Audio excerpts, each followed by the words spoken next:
the Parable of the Vineyard Torah portion live study. My name is Adam, your host. We know that the Most High has called a people out of slumber into belief in his Son, Messiah Yahushua, and to walk as he walked, obedient to the commandments. Join us as we study the Torah line by line so that we may fellowship together, grow, edify, train, and prepare the body of Messiah, the children of Israel, for the return of Messiah Yahushua, to be with him forevermore. O Yahuwah, open thou mine eyes, that I may behold wondrous things out of thy Torah.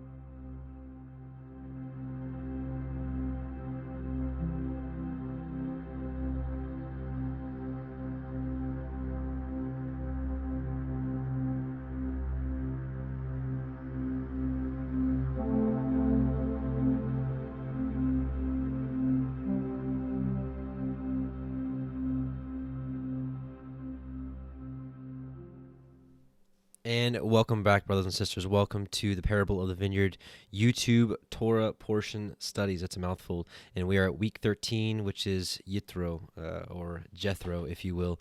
And we'll be reading through Exodus 18:1 through 20:23. And we'll be stopping to, it's not just a straight read through. We'll be stopping and comparing with other verses, discussing certain things, which especially today, because we're going to be discussing the commandments, specifically the Ten Commandments, and I think there's a lot to be said aside from just reading it. I think there's a lot to talk about and dwell on, and how we can keep these commandments and what the full depth of the meaning is. So lots to talk about today, and just put a couple things out there. I am a student of the Torah. I'm not an expert in the Torah. I'm new to it like many others are, so I invite you to study alongside with me as students together, to grow in the Word, and to, at the end of the day, to be conformed to the image of Messiah Yahushua, who is the Word, and to walk as he walked. So before we get into it, let's do a quick prayer, and we'll get right into Exodus 18:1. So let's bow our hearts.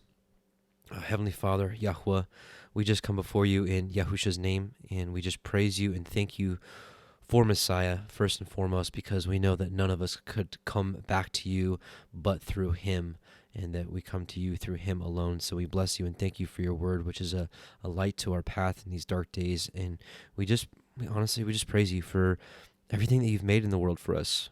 The earth that you've created is beautiful. Unfortunately, the world is in darkness, and so we just thank you for the light that you've been shining for us. That is your word, that is Messiah. And we just pray that you continue to open our eyes and ears to your word, that we may grow thereby, and of course be conformed to the image of Messiah Yahushua. And until that day that you return, we're going to be waiting and occupying in your word and growing, believing in the things that are written therein, and to conduct ourselves worthy of the calling. We bless you in Yahushua's name. Amen. Amen, amen. Welcome, brothers and sisters. So, I apologize. Wasn't able to do this on Shabbat, but we had a really important topic that consumed most of my time, and so I wanted to make sure that this got its due diligence, and well, here we are. So, let's get into it, and I'm just going to check the chat real quick, make sure everything sounds okay, and I don't see any issues, so let's keep moving forward. All right. Welcome to week 17, man. The time goes by, the days go by even quicker. Just like, thinking about just waiting each Shabbat to each Shabbat, and each Torah portion is just so exciting. So, and this one is there's a lot to. Let's just go over it now. My dogs are barking. Sorry. It's just how it goes sometimes here at this house.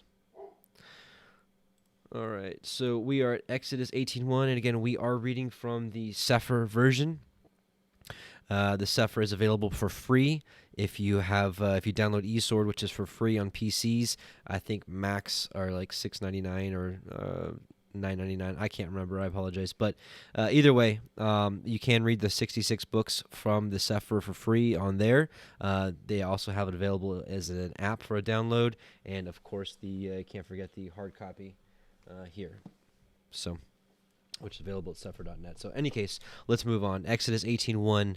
When Yithro, this is Jethro, the priest of Midian, Moshe's father-in-law, heard of all that Elohim had done for Moshe and for Yashrael his people, and that Yahuwah had brought Yashrael out of Mitzrayim, then Yitro, Moshe's father-in-law, took Zipporah, Moshe's woman, his wife, right, after he had sent her back, and her 2 sons, which the name of the one was Gershom, for he said, I have been an alien in a strange land. And the name of the other was Eleazar, for Elohai of my father, he said, he was my help and delivered me from the sword of Pharaoh. So something really interesting here. Again, for those of you that have been going with us on these studies week to week, if you're new here, hey, welcome. For those of you that have been with us, you probably know that we've been studying these Torah portions very closely with the book of Jasher and Jubilees. And, every time I can see a connection to show that these books are true, I'm going to do so. And here's another one. And by the way, we're kind of getting away from that because the rest of Jasher and Jubilees kind of just goes right in sync with the canon, so there's really nothing extra to read. We will read a few portions here or there on this, but as we continue, that'll get thinner and thinner. But it says right here in verse 2, then Yithro, Moshe's father-in-law, took Zipporah, Moshe's woman, after he had sent her back. So in the canon, it's not really clear that Moses actually sent Zipporah back. We know that he did because of this very passage, but in the canon, we don't really get that. This is what we get. Exodus 4:18 through 20 says, and Moshe went and returned to Jethro, his father-in-law, and said unto him, let me go, I pray thee, and return unto my brethren. This is when he was at Jethro's house and married to Zipporah. So now after the burning bush incident, it was time for him to go. So he said, I pray thee, and return unto my brethren which are in Egypt, and see whether they be alive. And Jethro said to Moses, go in peace. So he's like, yeah, no problem, go. And Yahuwah said unto Moses in Midian, go, return into Egypt, for all the men that are dead which sought thy life. And Moshe took his wife and his sons, and set them upon an ass, and he returned to the land of Egypt, and Moses took the rod of Elohim in his hand. So it just said he put his wife and his kid and his sons on the ass. It didn't say that he sent them elsewhere, so we really don't get that. But in Jasher, we're going to read Jasher 79:15 through 18, we will see that specifically that is spoken of. So this is Jasher 79. And Aharon lifted up his eyes and saw Zipporah, the wife of Moshe, and her children. And he said unto Moshe, who are these unto thee? And Moshe said unto him, they are my wife and sons, which Elohim gave me in Midian. And the thing grieved Aaron on account of the woman and her children. And Aharon said to Moshe, send away the woman and her children, that they may go to her father's house. And Moshe hearkened to the words of Aharon, and did so. And Zipporah returned with her children, and they went to the house of Reuel. Reuel is another name for Jethro, and remained there until the time arrived when Yahuwah had visited his people and brought them forth from Egypt from the hand of Pharaoh. So again, very clear in Jasher, wasn't very clear in the canon, and so this kind of just shows me another confirmation that this book of Jasher is the book of Jasher mentioned in the scriptures. All right, so let's move on to verse 5. And Yithro, so Exodus 18:5, and Yithro, Moshe's father-in-law, came with his sons and his woman and unto Moshe into the wilderness, where he encamped at the mount of Elohim, or at Mount Sinai. And he said unto Moshe, I, your father-in-law Yethro, am come unto you, and your woman and her 2 sons with her. And Moshe went out to meet his father-in-law, and did obeisance, and kissed him, and they asked each other of their welfare, and they came into the tent. Right? So like a little good little small talk. Like, hey, how you doing? How you been? Good to see you. What's new? It's all good stuff. Exodus 18:8. And Moshe told his father-in-law all that Yahuwah had done unto Pharaoh, and to the Mitzrayim for Yashrael's sake, and all the travail that had come upon them by the way, and how Yahuwah delivered them. And Yithro rejoiced for all the goodness which Yahuwah had done to Yashrael, whom he had delivered out of the hand of the Mitzrayim. Again, Mitzrayim is the Egyptians, or Egypt. And Yithro said, blessed be Yahuwah, who has delivered you out of the hand of the Mitzrayim, and out of the hand of Pharaoh, who has delivered the people from under the hand of the Mitzrayim. Now I know that Yahuwah, he said, now I know that Yahuwah is greater than all Elohim. For in the thing wherein they dealt proudly, he was above them. Right? So we know that, again, for this moment right here, Jethro was a priest of Midian, not a priest of Yahuwah at that point. But because of the wonders, the mighty wonders, he's like, I know that Yahuwah is above them all. And Jethro, Moshe's father-in-law, took a burnt offering and sacrifices for Elohim, and Aharon came, and all the elders of Yisrael to eat bread with Moshe, Moshe's father-in-law, before Elohim. So they all gathered together. And it came to pass on the morrow that Moshe set to judge the people, and the people stood by Moshe from the morning unto evening. And when Moshe's father-in-law saw that all that he did unto the people, he said, What is this thing that you do to the people? Why sit you yourself alone, and all the people stand by you from morning unto evening? And Moshe said unto his father-in-law, Because the people come unto me to inquire of Elohim. Give me just 1 second. I got to check something real quick. Make sure. Again, I just want to make sure that everything is okay because we've had so many technical difficulties. Make sure everybody can hear me okay. Okay. Everybody's good. Right? So Jethro's like, he's like, what is this? Why are you doing this all by yourself? And, and judging the people from morning to evening. And Moshe said unto his father-in-law, verse 16, because the people come unto me to inquire of Elohim. He's like, because, humble Moses, right? He's just like, well, they come to me and, they want to know about Yahuwah. When they have a matter, they come unto me, and I judge between one another, and I do make them know the statutes of Elohim and his Torah. And keep in mind, at this point in time, the Torah hadn't been officially given to all of Yisrael, but it had been with his people. We know it was with Adam, it was with Enoch, it was with Noah, it was passed down to Shem, it was passed down to Avraham, Yitzchak, Yaakov, and then it was given to Levi, of course. It was entrusted into Levi, and then to, was it Merari, and then Kohath, and Kohath to Amram, and then Amram, Moshe, and here we are. So Moses already had this. Moshe already knew about the Torah, the statutes, the commandments. So it existed. This is the eternal Torah. This is what began. This started from the beginning. And we also knew. We also learned this when we went through Jubilees. Was it Jubilees 10? No, it was Jubilee 7, I think, when when Noah had given the statutes, commandments, laws, judgments to all three of his sons, and that's why there's really no excuse for any of the communities or any of the nations, because they were all given.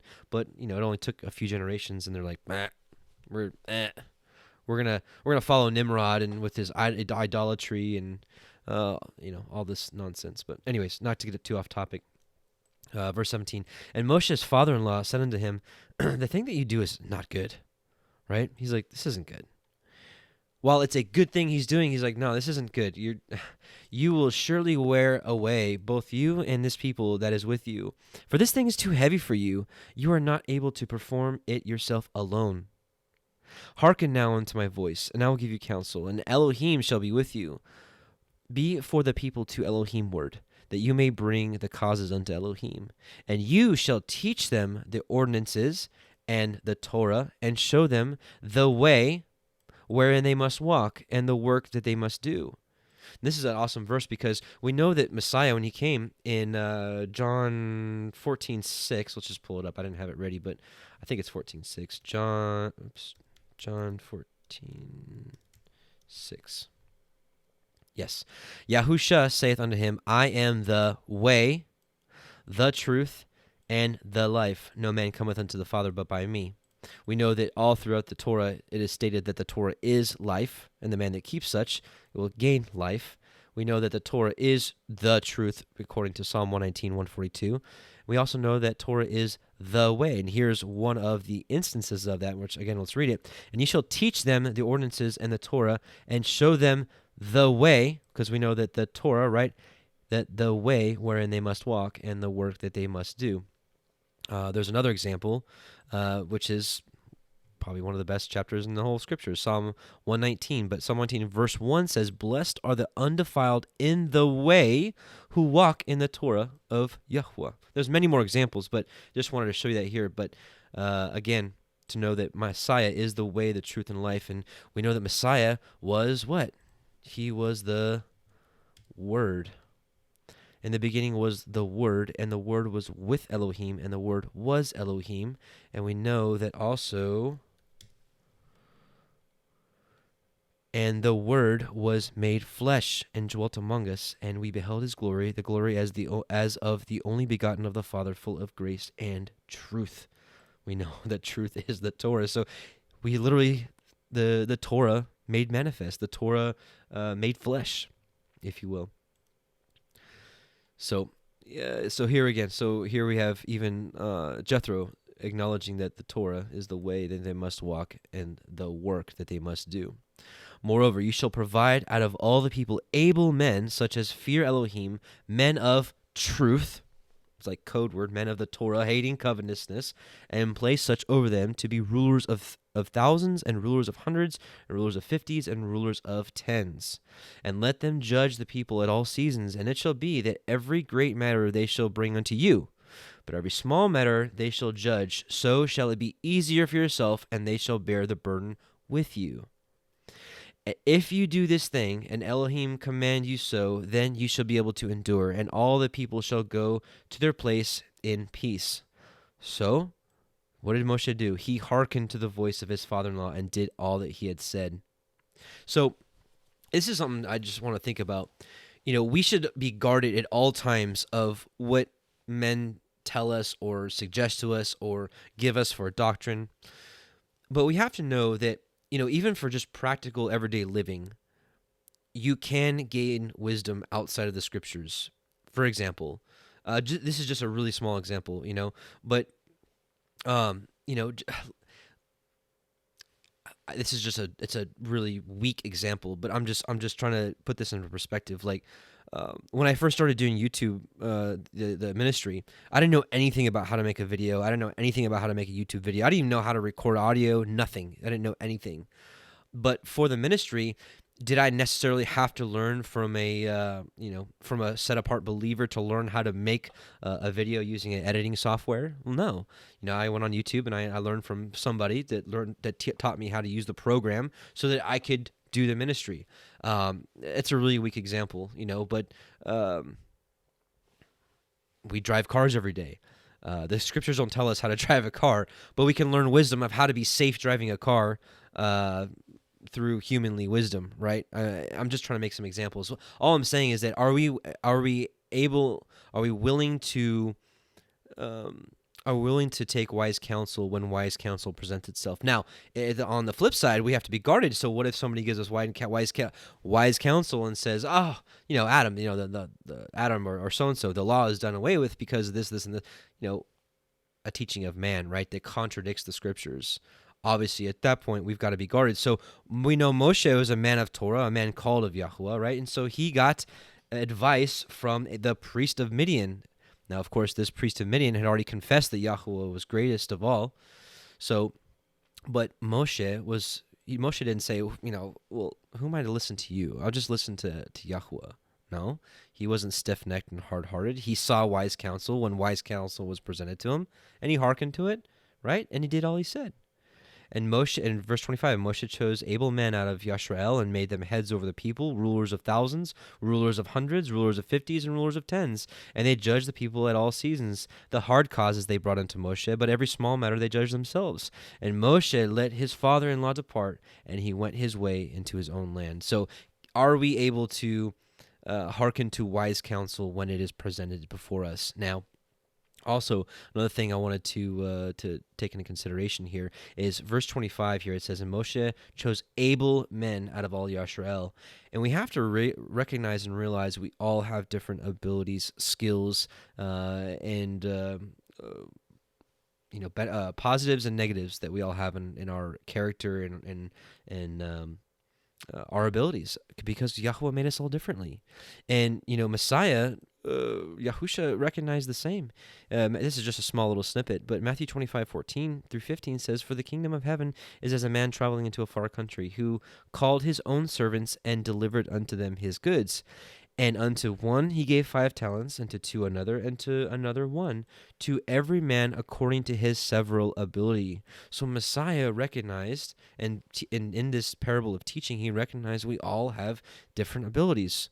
Some are better at certain things and some are weaker at certain things. But this is where we come together, and that's how Paul says, we're all one body, and does the elbow, and I'm paraphrasing, does the elbow say to the the toe or the knee, I have no need of you, or whatever he says, but we know what I'm talking about. Just because I preach a certain thing or my ministry is called to a certain part doesn't mean that, like I've had people come to me and say that I'm not doing the right thing in ministry because I'm not preaching the very exact same thing that they were called to do. But it's like, hey, you've got your portion, I've got my portion, and we all have a different thing. And that's just in ministry, but even just in daily life, we all have different callings. What if one day we do all get together as a community? What if you're not called to teach the word, but what if you can build a house? I don't know how to build a house. What if you can do the plumbing? I don't know how to do the plumbing. What if you can, what if you know how to cut down trees properly and I don't, right? What if, and the list goes on. We all have a different function, and I want to bless you with it's kind of a long read, maybe about a 5, 6, 7 minute read. It's called it's a poem, not really a poem, but it's a write up called "The Carpenter's Tools," and thanks to Sister Kate who shared this with me a couple days ago. This really, really blessed me, and I want to share this with you all and bless you as well, to know that we all have different abilities. Now, the theme of this, right, is to know that Moshe had to recognize ability and to choose leadership, all right? And this is just, right, that's just how it is. That's how Yahuwah made us, but I wanted to bless you with this. It's called The Carpenter's Tools. I will actually put a link for this in the chat so you all can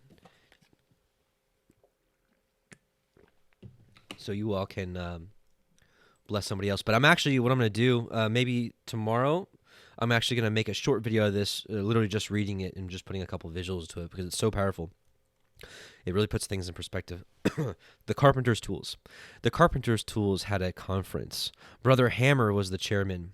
Upon bringing the meeting to order, he said that he had heard there were some complaints among his fellow tools and thought it would be a good idea to discuss it openly and frankly together. So let's hear your complaints, Brother Tools. Yes, Brother Saw, what is your complaint?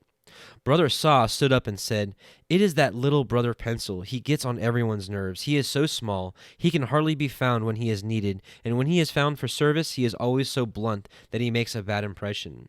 He certainly needs to be sharpened up a bit if he expects to be of any use." Then little Brother Pencil slowly rose to his feet and spoke. "All right, I may be blunt at times, but it's when I spend too long in service when I'm like that. But at least I'm not like Big Brother Drill and his family of bits. It seems to me that they are always going around in circles, and really to me, Brother Drill is a bit boring." So Brother Drill and all his family of little bits stood up, and he replied, "Yes, I know I have a reputation of going around in circles, but at least my family is not like Brother Plain. You have to push him to get him to do anything. And then all of his work is on the surface. There is no depth to his work, like that of ours." Well, all the tools agreed that Brother Drill had a good point about Brother Plain. All eyes turned to Brother Plain to see what he would say. "Well, brothers," spoke up Brother Plain, "I guess I'm not the only one around here that has to be pushed to do anything or who has no depth in service. Brother Sandpaper is worse than I am. He's new in our midst, and look how rough he is. I can't stand to be beside him. He just rubs me the wrong way. How can he accomplish anything in his service? I'll never know. He's so irritating." "Well," jumped up Brother Sandpaper, and he was really mad. Brother Plain is just jealous." He shouted, "He knows I have better success and service than he does." Raising his voice even louder, he yelled, while everyone is complaining, "How about Brother Rule? He makes me boil by always measuring others by his standards." As though Brother Rule is the only one right around here. Well, all the tools seem to have legitimate complaints against one another. Some suggested that a committee be formed to hear all the complaints and try to settle them. Brother Level suggested, but he was turned down because he was so exacting.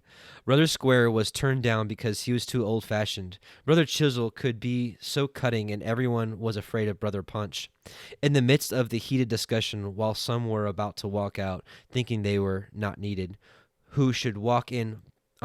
Who should walk in but their master, the carpenter from Nazareth. His father had asked him to build a house they could dwell in, and now he was almost finished with it. He put on his work clothes and started to finish the work his father had given him to do. This is powerful. And he used the saw, the hammer, the pencil, the drill, and the plane. He also used the sandpaper, the ruler, the level, punch, and other tools. But now someone else appeared on the scene. It was the carpenter's father. How pleased and thrilled he was to see what his son had accomplished. "How did you do it, my son?" he asked the father. Asked the father. "Well, I put to use all the tools I bought, and how I loved every one of them. I paid a high price for them." "I paid a high price for them, Father, but they are really worth it. See Brother Hammer there. He is useful for the work of both tearing down and building up. He's really effective in service because he really hits the nail on the head. He's a very solid worker, I must say. And Brother Saw, he's a really good worker. He's really sharp and puts teeth into his work, constantly going back and forth in one area at a time for very effective service. I'm sure glad to have Brother Pencil too. Though he's not very big and I have to sharpen him up a bit from time to time, unlike the other tools, he's very useful in the correcting and marking work. And Father, here is another one that I just couldn't be without. Big Brother Drill and all those little bits in his family. They are so good at reaching down deep into the heart, and they are always leaving a way for a follow-up. And look at this Brother Plain. He's so handy to have around in the service. He's very smooth worker and never bites off more than he can chew at one time. He's so good at overcoming obstacles as well. And how did you find this tool, my son? Asked the father. You mean Brother Level? Questions the son. He is another one that is very useful to me. He has a good eye for balance, and he is so level-headed. I can use him often, for he does a good job for me. I'm so thankful, said the carpenter, for even this very small tools I bought. Yeah, I bow. They are so essential for my work. Take little Brother Punch, for example. Although he is quite small, with the assistance of Brother Hammer, he does a fine job of driving his point home. And there is tiny Brother Rule. Although he is small in size, he is always extending himself to meet various circumstances, and is accurate in his service. Even my new tools, like Brother Sandpaper, I don't know how I can get along without him.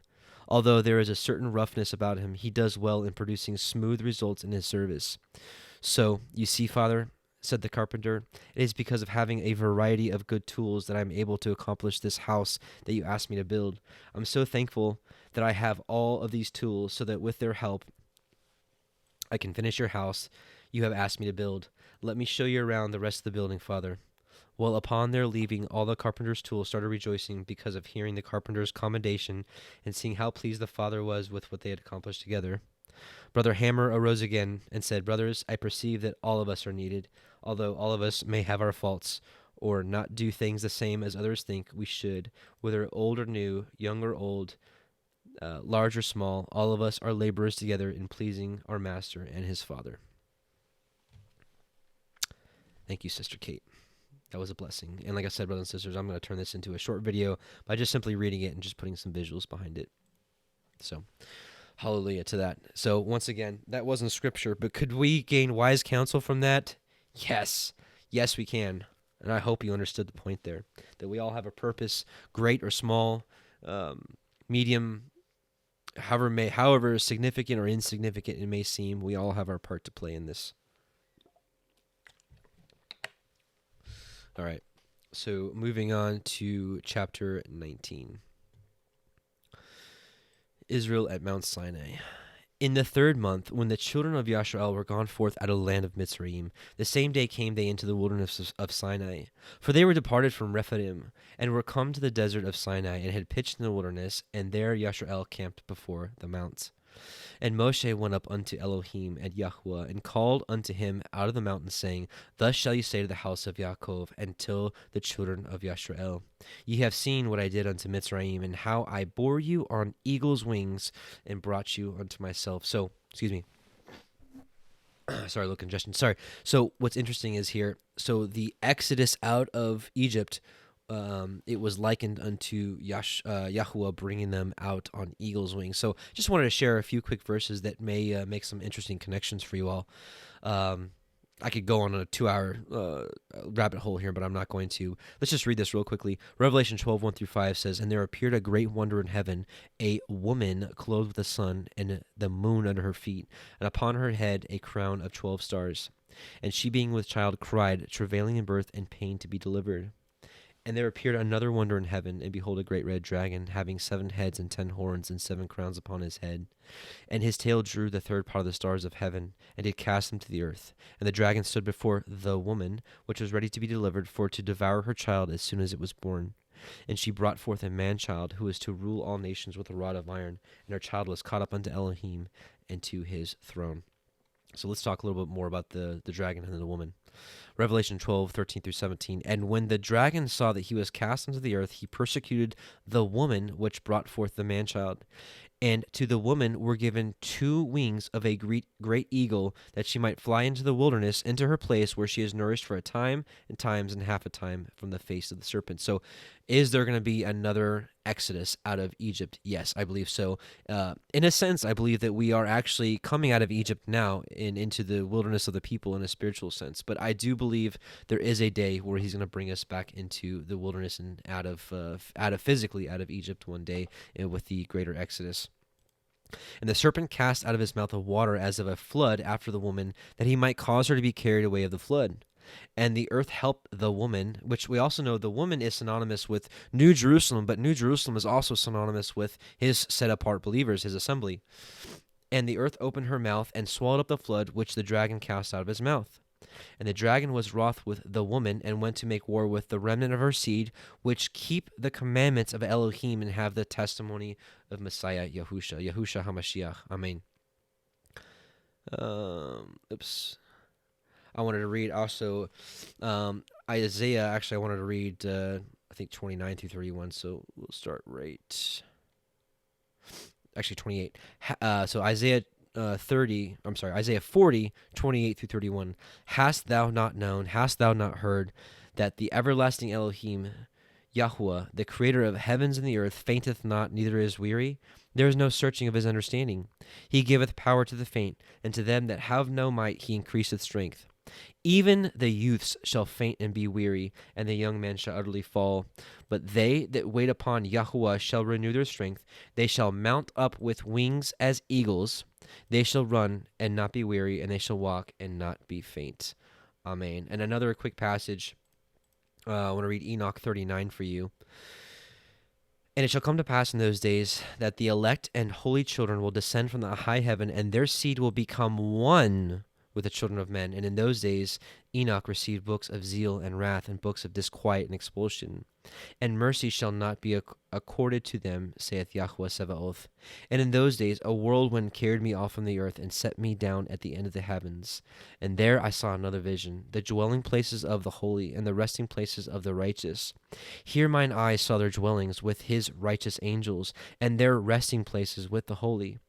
And they petitioned and interceded and prayed for the children of men, and righteousness flowed before them as water, and mercy like dew upon the earth. Thus it is amongst them forever and ever. And in that place mine eyes saw the elect one of righteousness and of faith, and I saw his dwelling place under the wings of Yahuwah Sebaoth.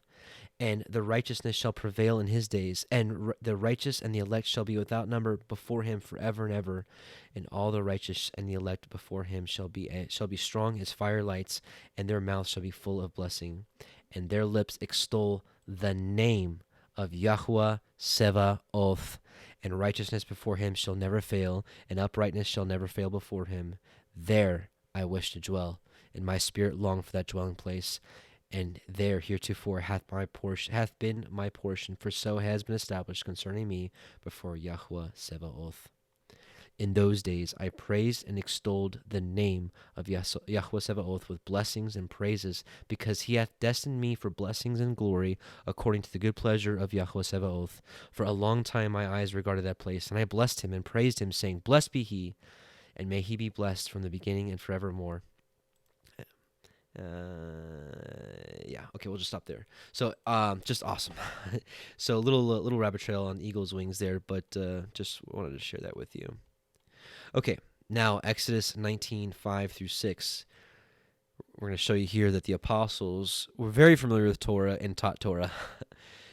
Now, therefore, if ye will obey my voice indeed, and guard my covenant, then ye shall be a peculiar treasure unto me above all people, for all the earth is mine. Remember, the Torah hadn't been officially given to this new generation yet, but it had already been established. And ye shall be unto me a kingdom of priests and a holy nation. These are the words which ye shall speak unto the children of Yisrael. So let's back up, right? So we see a couple things here. We see obeying his voice, guarding his covenant, which means... So when you obey his voice, which there's probably at least a dozen scriptures I can show you that obeying the voice of Yahuwah means to keep his Torah, period. So if you obey my voice and guard my covenant, then it's like, so again, it's action and reward. So action, obeying his voice and his covenant, keeping his commandments, that then the reward is ye shall be a peculiar treasure. Remember the word peculiar, right? You shall be a peculiar treasure unto me above all people. And the second reward, ye shall be unto me a kingdom of priests, a holy nation. So let's take a look at Peter. What did Peter say? 1 Peter 2, 1 through 9. Wherefore, laying aside all malice and guile and hypocrisies and envies and evil speakings, as newborn babes, desire the sincere milk of the word that ye may grow thereby. So, right, you start at the basics and you keep growing.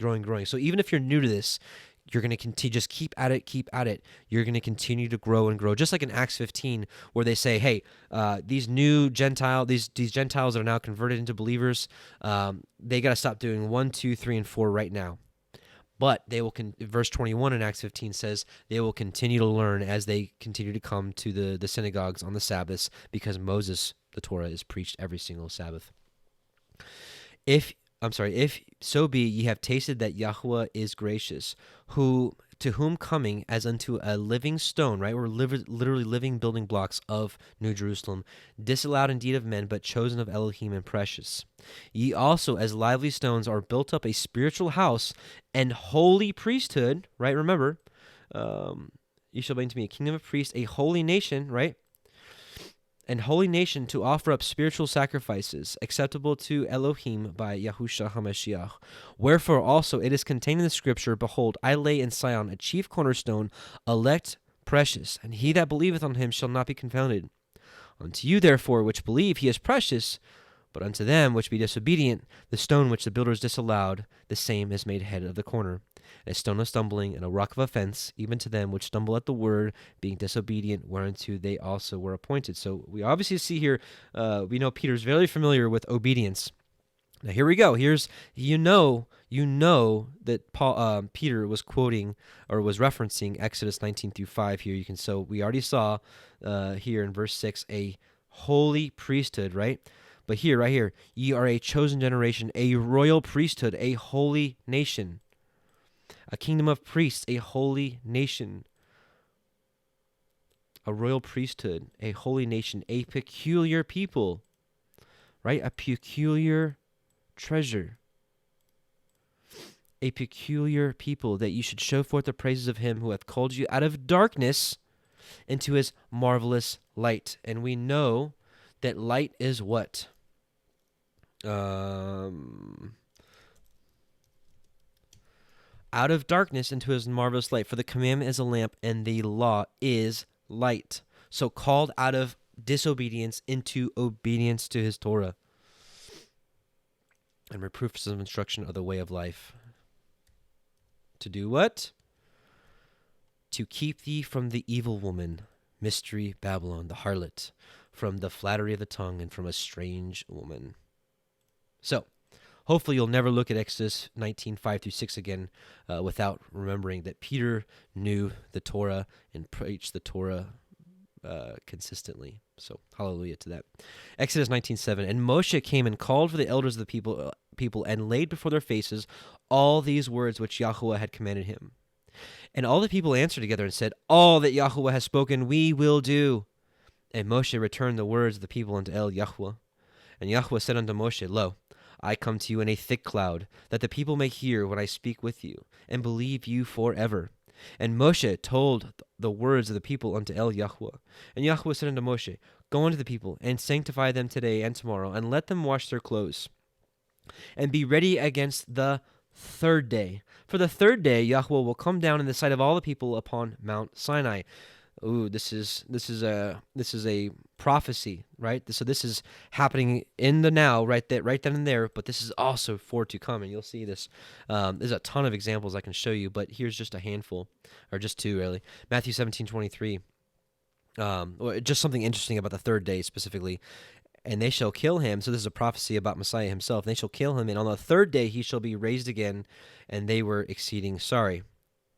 And something else about that, Hosea 6:1-2, Come and let us return unto Yahuwah, for he hath torn, and he will heal us. He hath smitten, and he will bind us up. After 2 days he will revive us. In the third day he will raise us up, and we shall live in his sight. HalleluYah.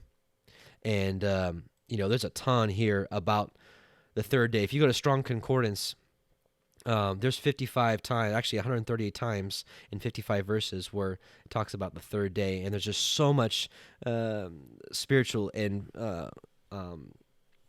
prophecy about the third day. It's really, really interesting. I think there was one in particular I wanted to point out to you. But there's a lot that has to do with about on the third day and being made clean. Let's see. Is there one I want to show you? Let's see. This is interesting here. 2 Kings 20, verse 5. Turn again and tell Hezekiah, the captain of my people, Thus saith Yahuwah, the Elohim of David thy father, I have heard thy prayer, I have seen thy tears. Behold, I will heal thee on the third day. Thou shalt go up unto the house of Yahuwah Elohim. And we know that on the third day we'll be raised up and brought unto what? The house of Yahuwah. This is New Jerusalem. So, but it's really interesting. If you want to do a word study on the third day, I invite you to do so. I might do a video on this one day, but just the prophecy about the third day is really, really interesting. Oops, did I scroll too far? No, okay. So be ready against the third day, verse 11. So verse 12, and you shall set bounds unto the people round about, saying, Take heed to yourselves that you not go up unto the mount, or touch the border of it. Whosoever touches the mount shall be surely put to death. There shall not a hand touch it, but he shall surely be stoned or shot through, whether it be beast or man, it shall not live. When the shofar sounds long, they shall come up to the mount. And here is another instance of a lot of spiritual or significant prophecy in the coming future. And since we said the shofar, let us blow the shofar, the weapon of choice for the priests of Yahuwah with the destruction of Jericho, and of course also Gideon and his army, and subdued the very many. We know that all that was done through Yahuwah, of course, but this was what was used. Just like Moshe used the staff, but we know it wasn't just the staff; it was Yahuwah. It was Yahuwah that did the glory. But let's blow the shofar in remembrance of, or in anticipation of the shofar blast that we're really all waiting for, because when that shofar blast sounds is the day that we're waiting for, and that's some of the scriptures that we're going to talk about here in just a second. So let's blow this in memorial of that day to come.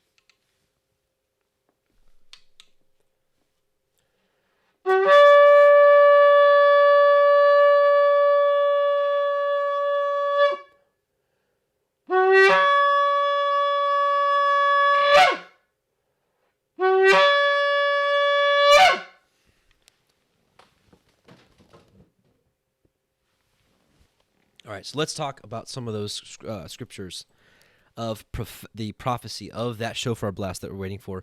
Psalm 47, Oh, clap your hands, all you people. Shout unto Elohim with the voice of triumph. So this is like the day of just triumph. For Yahuwah Most High is terrible. He is a great king over all the earth. He shall subdue the people under us, and the nations under our feet. He shall choose our inheritance for us, New Jerusalem.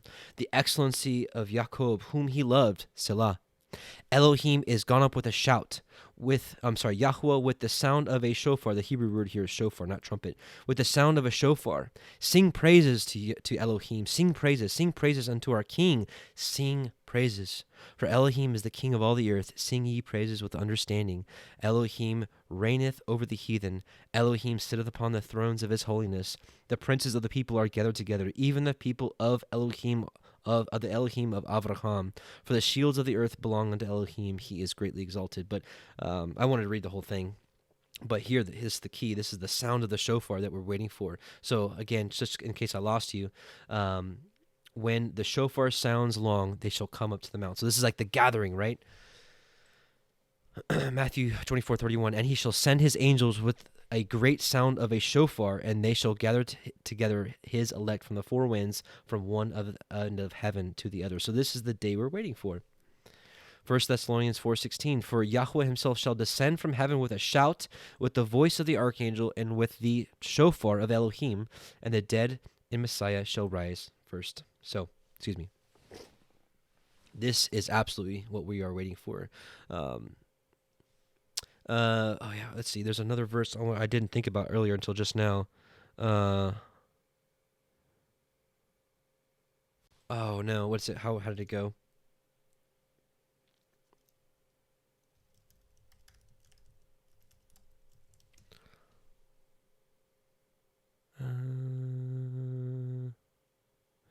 No, I think it's in Zechariah.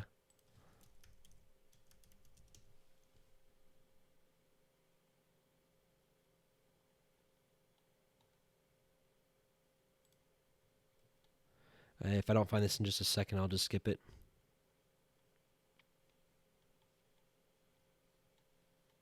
No. Okay, we'll skip it.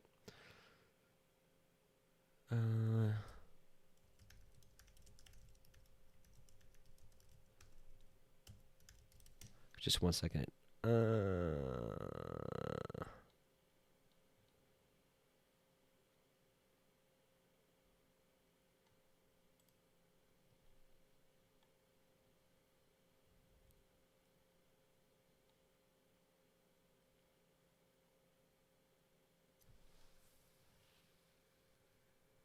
Okay, never mind. So sorry, I wasted probably about a minute of your time.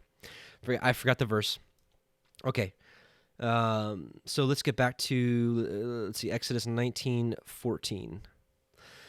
And Moshe went down from the mount unto the people and sanctified the people, and they washed their clothes. They washed their robes, right? So they got ready by making themselves clean. Also a foreshadow, right, of making ourselves ready in anticipation of this day before we hear the shofar blast. Let's talk about it.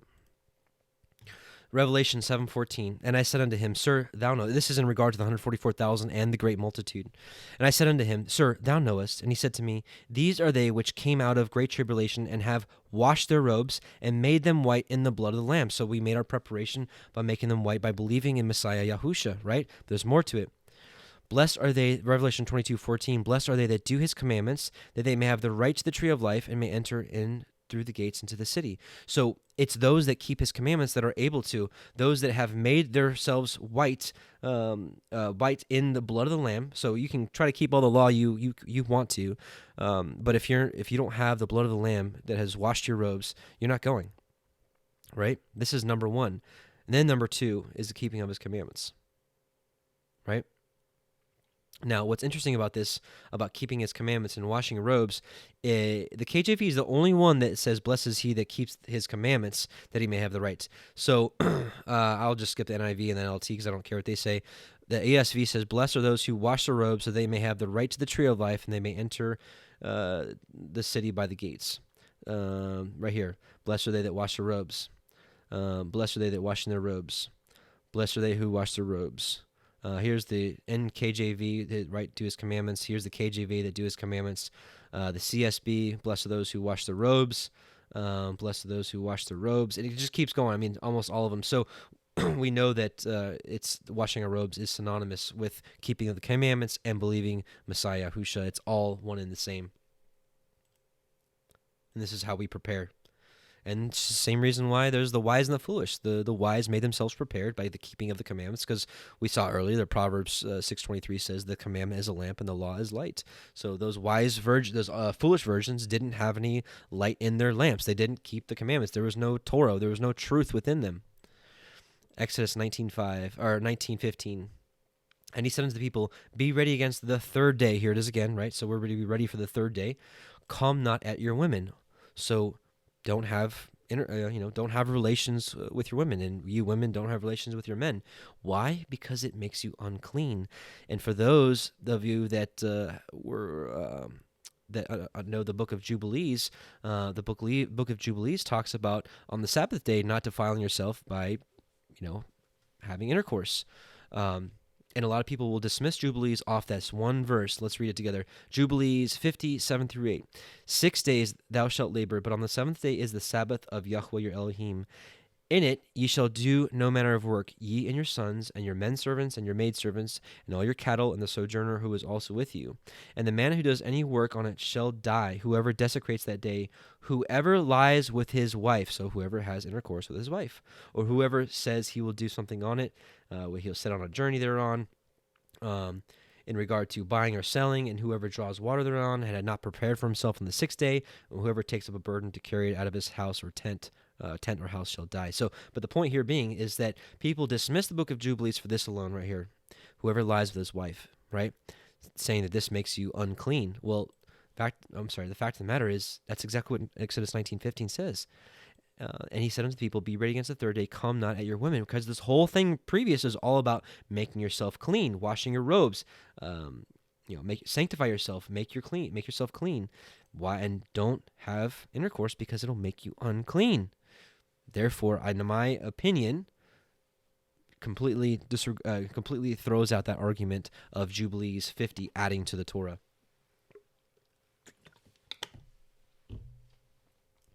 All right, Exodus 19:16. And it came to pass on the third day in the morning that there were thunders and lightnings and a thick cloud upon the mount, and the voice of the shofar exceeding loud, so that all the people that was in the camp trembled. Now, this whole passage here is so much with future revelations or future prophecies in the book of Revelation, and what we're talking about specifically here is to remember on the third day. Because we're waiting for the third day to be raised up. There were thunders and lightnings. Let's talk about this. Revelation 4 verse 5. And out of the throne proceeded lightnings and thunders and voices, and there were 7 lamps of fire burning before the throne, which are the 7 spirits of Elohim. Revelation 8:5. And the angel took the censer and filled it with the fire of the altar and cast it into the earth, and there were voices and thunderings and lightnings and an earthquake. Revelation 11:19, and the temple of Elohim was opened in heaven, and there was seen in his temple the ark of his testament, and there were lightnings and voices and thunderings and an earthquake and a great hail. Revelation 16:18, and there were voices and thunders and lightnings, and there was a great earthquake, such as was not since men were upon the earth, so mighty an earthquake and so great. And then there was the destruction of great Babylon. Isaiah 29:6, thou shalt be visited of Yahuwah Sevaoth with thunder and with earthquake and with great noise and with storm and a tempest and the flame of a devouring fire. So, brothers and sisters, we're waiting for a day for a big shofar blast and lightnings and thunders and earthquake, right? Anyways, okay, so where are we at now? So Exodus 19:7. And Moshe brought forth the people out of the camp to meet with Elohim, and they stood at the nether part of the mount. And Mount Sinai was altogether on a smoke, because Yahuwah descended upon it in fire, and the smoke thereof ascended as the smoke of a furnace, and the whole mount quaked greatly. And when the voice of the shofar sounded long, and waxed louder and louder, Moshe spoke, and Elohim answered by a voice, and Yahuwah came down upon Mount Sinai on the top of the mount, and Yahuwah called Moshe up to the mount. And Yahuwah called Moshe up to the top of the mount, and Moshe went up. And Yahuwah said unto Moshe, go down, charge the people, lest they break through unto El Yahuwah to gaze, and many of them perish. So this is why they couldn't come up to the mount. And this is I'm kind of spoiling it, but in a little bit, Moshe will be like, "Let me see you. I want to see you." And he's like, "No, if you see me, you'll die. So you can just see my back parts." But that's just, I guess, how it is. And let the priests also, which come near to Yahuwah, sanctify themselves, lest Yahuwah break forth upon them. Breaking forth upon them is like just like it's a violent, like just bah. It's probably a really bad impersonation of what breaking forth is, but you know what I mean.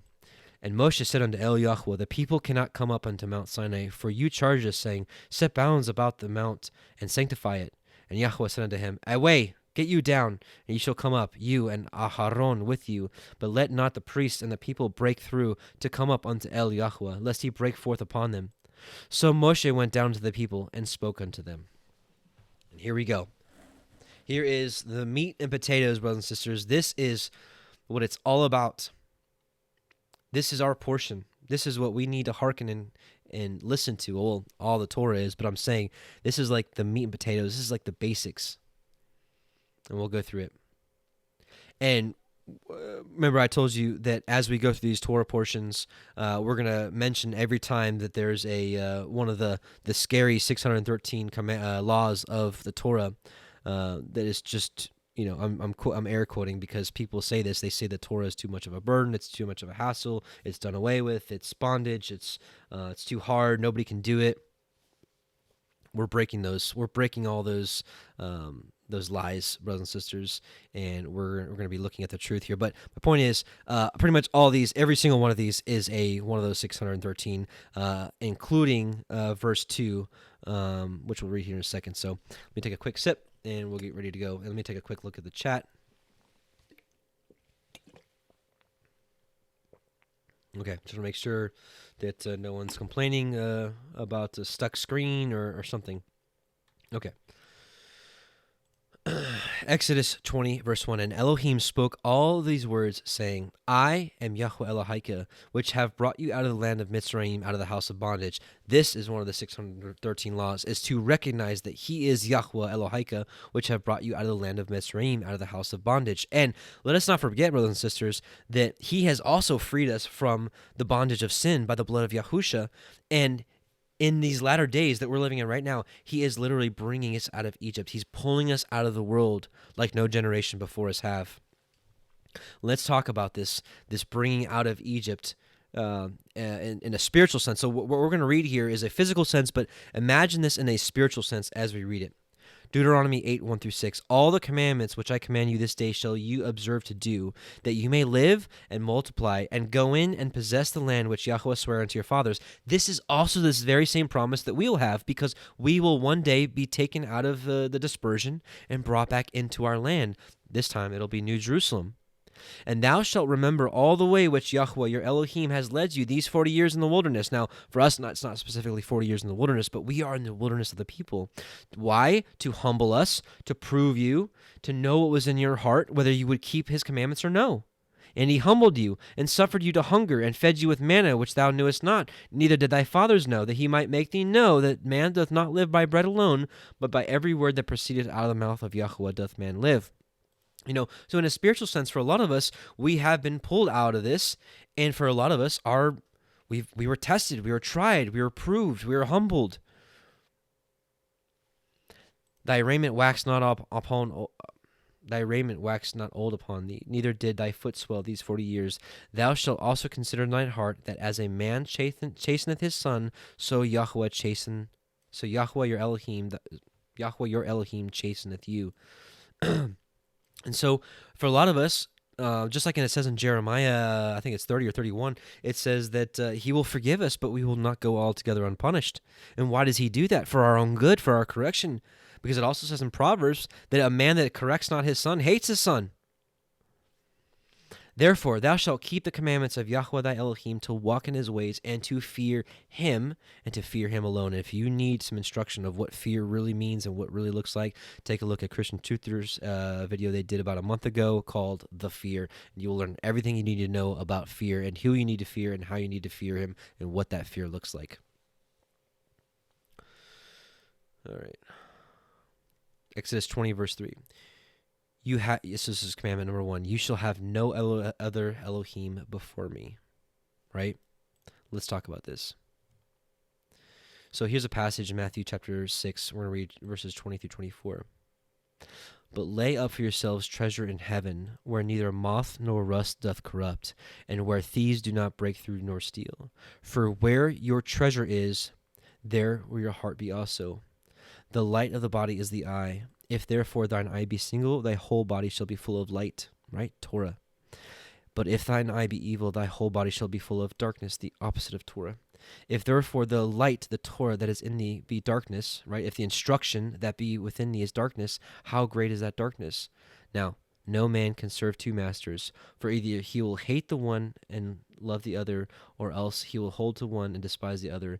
You cannot serve Elohim and Mammon. And this is so true for our generation because,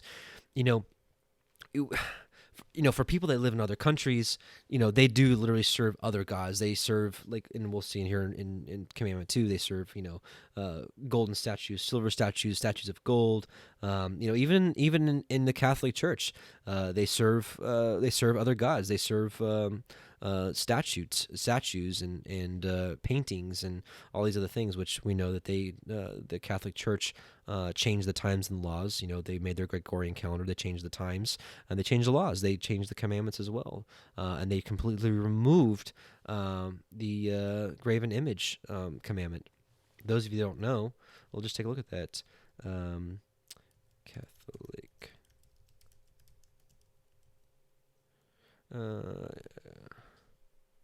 Here we go. Commandments. Let's see. Yeah, here we go. Yeah, so the biblical 10 commandments, right? You shall not make yourself an idol. They just totally take it out. It's gone. See ya. And then number 4, remember the Sabbath day by keeping it holy. Remember to keep keep holy the Lord's day, right? Sunday. And then what they did so that they will still have 10, they took commandment number 10, which it says you shall not covet. They broke it up into 2 commandments. You shall not covet your neighbor's wife is 9. You shall not covet your neighbor's goods is 10. So just complete blasphemy against the commandments of Yahuwah. But as far as in our day, for practical application, at least for those of us that grew up in America, we shall have no other Elohim. For one, the other Elohim that I served in my prior ignorance before coming to the truth is I served money. This was exactly me. You cannot serve Elohim and Mammon because I served Mammon because I loved money and I loved the things that money bought. So praise be to Yahuwah that he healed us from this error. So, but literally, we should also have no other gods. So we don't need to be worshiping anything else. And this seems so basic, but that's why I wanted to bring up the practical application as far as serving money in our day and age. Commandment 2, you shall not make unto you any graven image or any likeness of anything that is in the heaven above, or that is in the earth beneath, or that is in the water under the earth. You shall not bow yourself down to them, nor serve them, for I, Yahuwah Elohika, am a jealous El, visiting the iniquity of the fathers upon the children, unto the 3rd and 4th generation of them that hate me. So, again, Catholic Church, Buddhism, all kinds of religions literally still break this commandment. And so it's easy for us to say, okay, we're just not going to bow down to any graven images. But let's take that a step further. What else is, what else are idols in our day and age? Movie stars, famous musicians especially. What about, so people have become idols and people literally do worship them. When I was a kid and I saw these little girls crying over Backstreet Boys and NSYNC and all that kind of stuff, I was just like, oh, that's silly. But they're literally worshiping them as idols. And people still do that to this day. While it may not be like the same as the boy band trend, people literally, worship these musicians and movie stars. Like their whole life is following them, and what do they talk about, and what do they do, and what's the gossip, and just can't wait to see their next movie, or can't wait to hear their next song, and whatever. Listen to their lyrics and take their lyrics as truth, right? What about homes? Do people worship homes? Is that made of wood? Made of metal, right? Cars, other possessions. Something to think about. Really something to think about. Here's a warning. Here's a warning to the children of Israel. This is from Ezekiel, warning the house of Israel, which is already taken into captivity. So we know this is for us in the last days. Ezekiel 20. And it came to pass in the 7th year, in the 5th month, in the 10th day of the month, that a certain of the elders of Yisrael came to inquire of Yahuwah and sat before me. Then came the word of Yahuwah unto me, saying, Son of man, speak unto the elders of Israel, and say unto them, Thus saith Yahuwah Eloheinu, Are you come to inquire of me? As I live, saith Yahuwah Elohim, I will not be inquired of by you. Wilt thou judge them, son of man? Wilt thou judge them? Cause them to know the abominations of their forefathers. And say unto them, Thus saith Yahuwah Eloheinu, In the day when I chose Yisrael, and lifted up mine hand unto the seed of the house of Yaakov, and made myself known unto them in the land of Egypt, when I lifted up mine hand unto them, saying, I am Yahuwah your Elohim.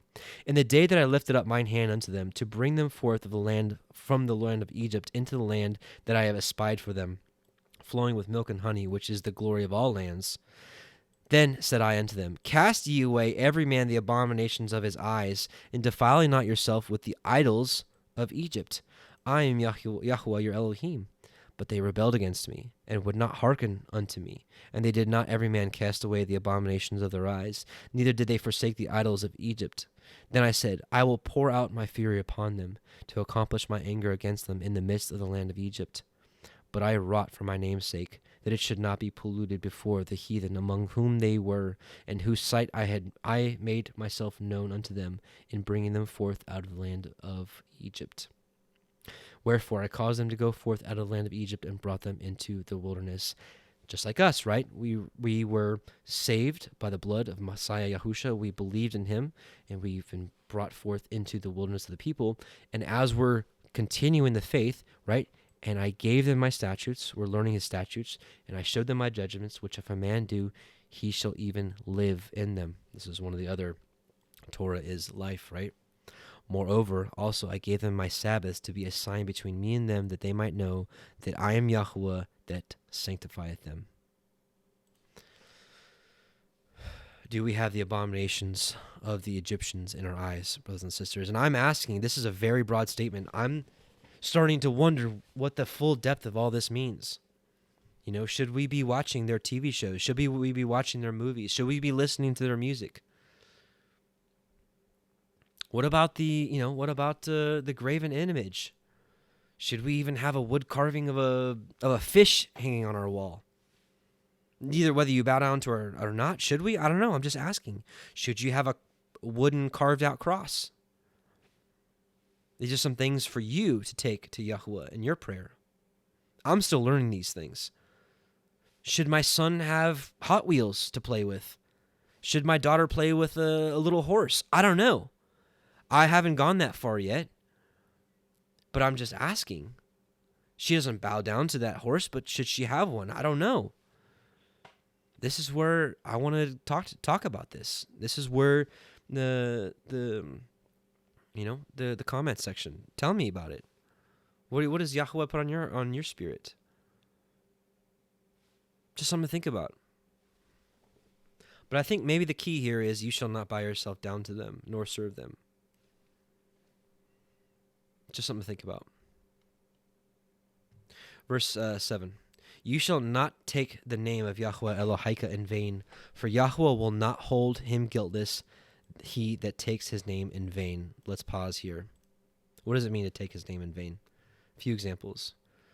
I think it's literal and figurative. Literal as in, I think his name should be exalted, should be praised, it should be said, it should be taught, it should be spoken, it should be prayed in, it should be loved, it should be esteemed, it should be exalted. But I also think that taking his name in vain is also to bring it shame. Let's talk a little bit about this. Ezekiel 39:7. So will I make my holy name known in the midst of my people Israel, and I will not let them pollute my holy name anymore, and the heathen shall know that I am Yahuwah, the Holy One of Yisrael. So we just read this here in Ezekiel 27-9. This is in a figurative sense. By breaking his commandments and still calling upon his name is also to take it in vain. It's like, don't use my name if you're just going to pollute my ways. And that's why Yahuwah said, your new moons, your circumcisions, your feast days, all this, I hate them. They weary me. They're a burden unto me. I hate them. He doesn't hate the actual feasts. He hates that they're doing his feasts, right? And then, burning incense unto Baal and putting their sons in the fire and doing all kinds of fornication and idolatry and, all kinds of other nasty things. Just like in Jeremiah 7, he's like, will you steal, kill, and murder and burn incense unto Baal and come to my house, which is called by my name, right? Are you going to, with Elijah, when on top of Mount Carmel, he's like, how long will you serve, will you serve Baal and Yahuwah? How long will you serve both? If Baal is Lord, serve him. But if Yahuwah is Adonai, serve him. And we know, as Joshua said, choose ye this day whom ye shall serve. Proverbs 18:10, the name of Yahuwah is a strong tower. The righteous runneth into it, and it is safe. And there's so much more we can talk about the name, but I really also believe it is also calling upon his name. The ISR, which is it's called the Scriptures. This is one of the versions that I do like. It's called The Scriptures. It's the Institute for Scripture Research. This is called the TS 2009. I think they've got a pretty interesting take on the interpretation of verse 7 here, which states, you do not bring the name of Yahuwah your Elohim to naught. For Yahuwah does not leave the one unpunished who brings his name to naught. So what does it mean to bring to naught? Let's look at the definition of naught, which means it means to bring it to nothing, right? Let's just take a look real quick. Right? So non-existence, nothingness. So how can that also be applied to today? Well, if we don't know his name, because the translators and, it's just how it was done to hide his name. The Jews don't call it upon his name because they just say Hashem, his name. Hashem means his name. Hashem. Praise be Hashem, right? And what do the Christians do? Oh, the Lord. Oh, God, oh, Lord, which he is our Father. He is God, which is Elohim. He is the Lord, which is Adonai. But that's not his name. These are all titles. So if all we're doing is calling him by his titles, we're bringing his name to naught. So that's why we call upon Yahuwah Sebaoth. And we come to him in his son's name, in Yahusha's name.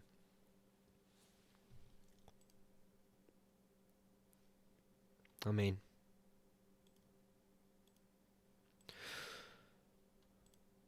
Exodus 20, verse 8, remember the Sabbath day to keep it holy. Why does it say remember?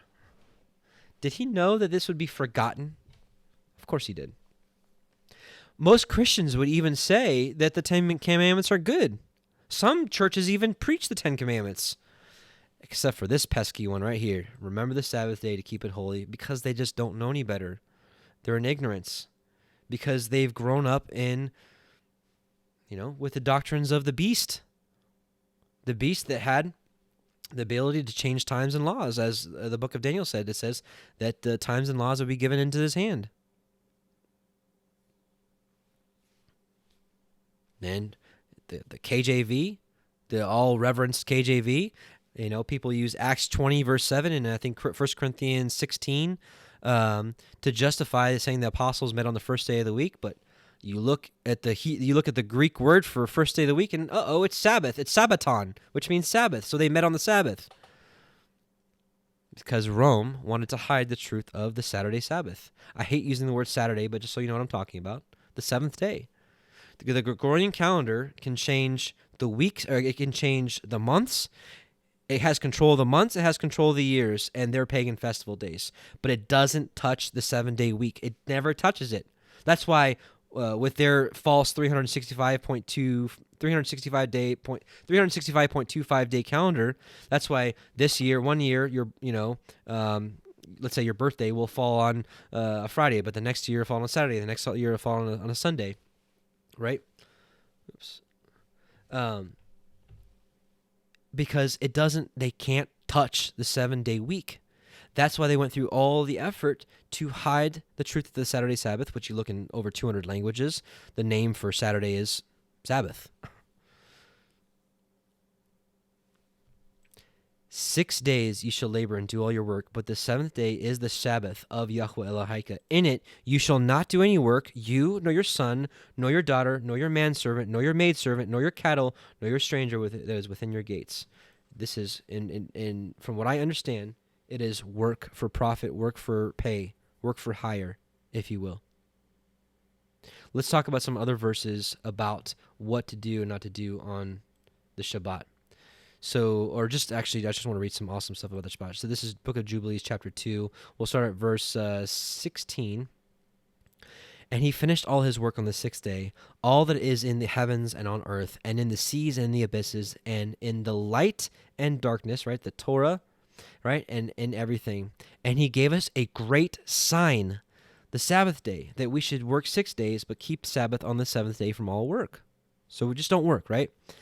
And all the angels of the presence and all the angels of sanctification, these two great classes, he hath bidden us to keep the Sabbath with him in heaven and on earth. So isn't that awesome? Isn't that awesome that when we're resting on the seventh day, that in heaven they're doing the very same thing? Isn't that amazing? And he said unto us, Behold, I will separate unto myself a people from among all the peoples, and these shall keep the Sabbath day. And I will sanctify them unto myself as my people, and I will bless them, as I have sanctified the Sabbath day, and to sanctify it unto myself, even so will I bless them, and they shall be my people, and I will be their Elohim. And I have chosen the seed of Yaakov from amongst all that I have seen. It used to be in a physical sense, now it's in a spiritual sense. And those, the seed of Yaakov, the seed of Abraham, are those that believe and have been grafted in or grafted back into the olive tree through belief in Messiah Yahusha. Right? So I have chosen the seed of Yaakov from amongst all that I have seen, and have written him down as my firstborn son, and have sanctified in him unto myself forever and ever. And I will teach them the Sabbath day, and they may keep the Sabbath thereon from all work. And thus he created therein a sign in accordance with which they should keep the Sabbath with us on the seventh day. To do what? So no working, we already established that, but to do what? Let's listen here. It's a good day. It's a day of awesomeness. To eat and to drink, and to bless him who has created all things, as he has blessed and sanctified unto himself a peculiar people. There's the second time we saw this. Above all peoples, that they should keep Sabbath together with us. And he caused his commands to ascend as a sweet savor acceptable before him all the days. So when we keep commandments, when we keep the Shabbat, it is a sweet savor acceptable before him all the days. This is the sacrifices of righteousness. Hallelujah. Hallelujah. What else to do on the Sabbath? So, no work, right? No work except food. Let's take a look at two witnesses, Exodus 12:16, because we just saw that it is a day, right? It is a day, and I know a lot of you disagree with me on this, and I totally get it. I'm not trying to convince you that you need to cook on the Sabbath, right? But it's a day to eat and to drink and to bless him. If it's a day to eat and to drink and to bless him, are we to eat and to drink and to bless him with peanut butter and jelly and cold leftover food? That is not how I see that verse. Exodus 12:16, and the first day there shall be a holy convocation, and the seventh day there shall be a holy convocation to you. No manner of work shall be done in them, save, which means except, that which every man must eat, only that may be done of you. There's witness number one. Witness number two, Jubilees chapter 50, verse 9. Ye shall do no work whatsoever on the Sabbath day, save, right, except what ye have prepared for yourselves on the sixth day, so as to eat and to drink and to keep Sabbath from all work on that day. So let's pause here for a second. Some people will say, see, it says you've already prepared it for yourself. Preparation back then and preparation now is completely different. I would liken it to, let's say, preparing for us now is to gather the food, which is to go out and get it from the store. Some of you that still may hunt, maybe you're hunting the food and you're cleaning it and you're preparing the meat for this day, right? Because if we're talking about cold leftovers that you already cooked, why would it say save, which means accept? There is no work to just get cold leftovers and feed it to people. That's not work. right? So it says no work except for what you have gathered or prepared for yourself on the 6th day, so as to eat and to drink and to rest and to keep Sabbath from all work on that day, and to bless Yahuwah your Elohim, who has given you a day of a festival and a holy nation, a day of the holy kingdom. For all Yisrael is this day among their days forever. Amen. You don't have to agree with me on that. This is my personal interpretation of it. Please take it to Yahuwah. Don't cook just because I said so, and don't not cook just because someone else said so. This is something that you need to take to Yahuwah and Him alone. So when do we do the Sabbath? This is another question. Some people, there's tons of calendars out there. One thing I will say, I've got some of my best friends that are on a lunar calendar, and I love them very much. And we should never let a calendar get in the way of fellowship and friendship and, our ability to communicate with our brothers and sisters and to love them, regardless of what calendar they are on.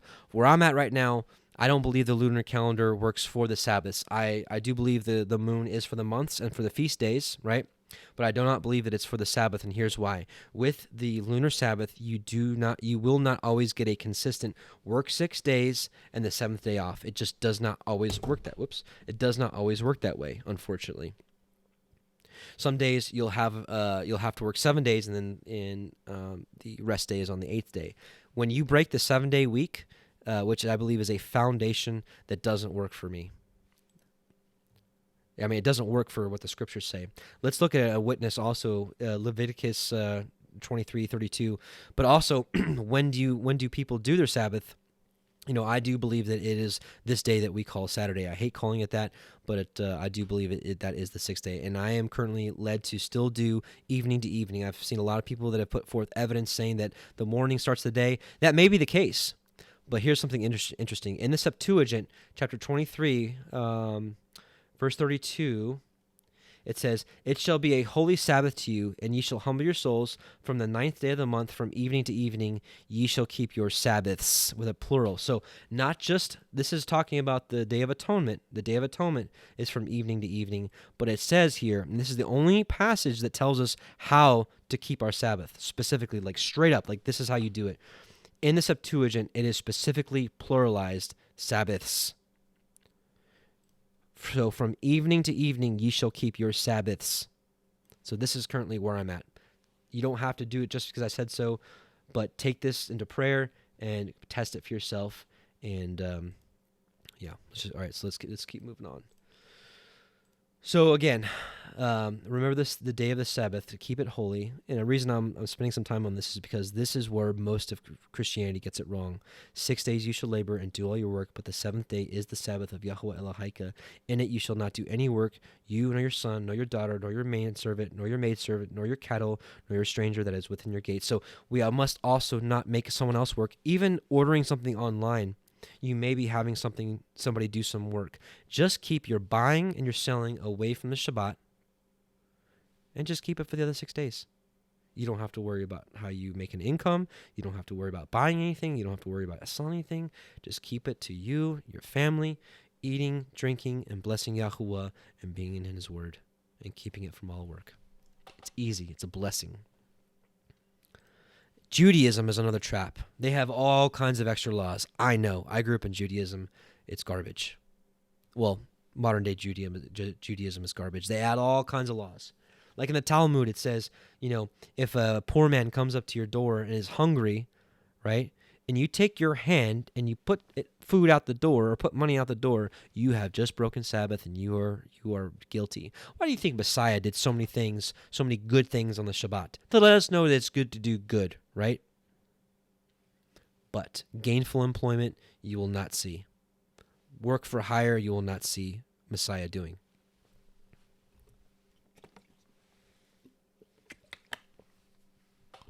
Okay, Exodus 20:12. Honor your father and your mother, that your days may be long upon the land which Yahuwah Elohika gives you. This is important, right? Let's take a look at some wisdom from Sirach, from Ecclesiasticus, of what this actually looks like. Let's see one more chapter. Chapter 3 of Sirach. Chapter 3 of Sirach, a.k.a. Ecclesiasticus. Hear me, your father, O children, and do thereafter, that ye may be safe. For Yahuwah has given the father honor over the children, and has confirmed the authority of the mother over the sons. Whoso honors his father makes an atonement for his sins, and he that honors his mother is as one that lays up treasure. Whoso honors his father shall have joy of his own children. This is something that I have found recently in my own life. My father grew up Jewish, but now he's kind of fallen away and doesn't believe. The scriptures doesn't say, honor your father only if he's an honorable man. Honor him. Right? So I've been recently trying to find any way that I can honor my father, my earthly father. And you know what? I have found this verse is exactly true. The more that I've tried to honor my father, the more that I've found personal joy in my own children. This verse, brothers and sisters, has come alive in my own life. Whoso honors his father, and listen, some of you may have some parents that have done some wicked things, and maybe specifically some wicked things to you. The scripture doesn't say honor your parents only if they're good, righteous people. So we all have different circumstances. Try to find a way in your own life that you can honor your parents. Even if your dad's in jail, right? How can you honor him? Whoso honors his father shall have joy in his own children, and when he makes his prayer, he shall be heard. And I found this in my life too as well. He that honors his father shall have a long life, and he that is obedient unto Yahuwah shall be a comfort to his mother. He that fears Yahuwah will honor his father, and will do service unto his parents as to his masters. Honor your father and your mother both in word and deed, that a blessing may come upon you from them. The blessing of the father establishes the houses of the children, but the curse of the mother roots out foundations. Glory not in the dishonor of your father, for your father's dishonor is no glory unto you. For the glory of a man is from the honor of his father, and a mother in dishonor is a reproach unto the children. My son, help your father in his age, and grieve him not as long as he lives. And if his understanding fail, have patience with him, and despise not him when you are in your full strength. So, right? So what if your dad is old and senile at this point? Right? Help him. Grieve him not. And if his understanding fail, have patience with him, and despise him not when you are in your full strength. For the relieving of your father shall not be forgotten, and instead of sins it shall be indeed to build you up. In the day of your affliction it shall be remembered, and your sins also shall melt away as the ice in the fair, warm weather. He that forsakes his father is as a blasphemer, right? Even if he's an evil person, it doesn't say if you forsake the righteous father. He that forsakes his father is as a blasphemer, right? So I'm not trying to share this with you to boast with you. I'm just trying to share this with you just to give a small example of how I'm trying to interpret this verse in my own life. So I'm trying to find little ways that I can connect with my father so that I can share the goodness of Yahuwah and his forgiveness and I'm trying to bring my father back, right? Trying to bring him back to the word. So I'm just trying to find little ways. So he that forsakes his father, so I don't want to forsake him. So I'm not going to just say, he forsakes Yahuwah, so I'm going to forsake him. No. He that forsakes his father is as a blasphemer, and he that angers his mother is cursed of Elohim. And the rest is different. So anyways, just wanted to give you a few ways and a few examples from a wise man of how we can honor our father and our mother, that our days may be long upon the land which Yahuwah Elohika gives you. Exodus 20:13, you shall not kill. I think the more proper interpretation is, you shall do no murder. And Messiah says it that way. First off, let's just say something about the commandments in general. Matthew 5:17 through 19. Think not that I am come to destroy the Torah or the prophets. I am not come to destroy, but to fulfill. Right? And so people will stop there and say, see, he's supposed to fulfill it, and so it's gone. No, for verily I say unto you, till heaven and earth pass, one jot or one tittle shall in no wise pass from the Torah till all be fulfilled.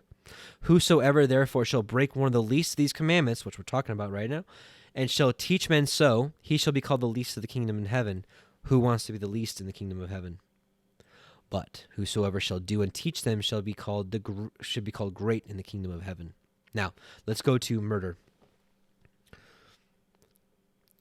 Matthew 5:21-26. Ye have heard that it was said of them of old, thou shalt not kill. But when we look at the word here of murder that was used, ratzach, it means right here to murder, to slay, to kill, to murder, premeditated or accidental as an avenger, slayer, to be slain, to murder, assassinate. This is a vicious, evil, wicked murder. This isn't like kill, like the Israelites in war, in battle, like against Jericho. They killed them. They didn't murder them. They killed them. It's a big, huge difference. You have heard that it was said of them of old time, thou shalt not murder or kill, and whosoever shall kill shall be in danger of the judgment. So now we're looking at the letter and the spiritual. So here's the spiritual. But I say unto you that whosoever is angry with his brother without a cause shall be in danger of the judgment. And whosoever shall say to his brother, Raka, shall be in danger of the counsel. It's like a curse word, right? Like you fool, right? Or no, like you idiot. But whosoever shall say, you fool, shall be in danger of hellfire. Therefore, if thou bring thy gifts to the altars, right? So basically, he's saying is like it's not enough not just to not murder your brother, but if you hate your brother without a cause, right? You wicked man, you're gonna be just as guilty. Therefore, if thou bring thy gift to the altar, and thou rememberest that thy brother hath aught against thee, right? So if you're getting ready to go to the temple, right, to get forgiveness, right? Leave there thy gift before the altar, and go thy way, and first be reconciled to thy brother, and then come and offer thy gift. Agree with thine adversary quickly, while thou art in the way with him, lest at any time thy adversary deliver thee to the judge, and the judge deliver thee to the officer, and thou be cast into prison. Verily I say unto you, thou shalt by no means come out thence till thou hast paid the uttermost farthing. Listen, we're supposed to be reconciled to our brother. I don't care if we are on a different calendar, if you do morning to morning or evening to evening, or if you cook on the Sabbath or you don't cook on the Sabbath, or all these little things that we can argue about, whatever. Or if you're a pre-tribber or a post-tribber, or you believe we're the 144,000, or if you don't, whatever. Be reconciled to your brother, right? Even to your brothers that have cursed you because you wanted to start keeping your commandments. Be reconciled unto them.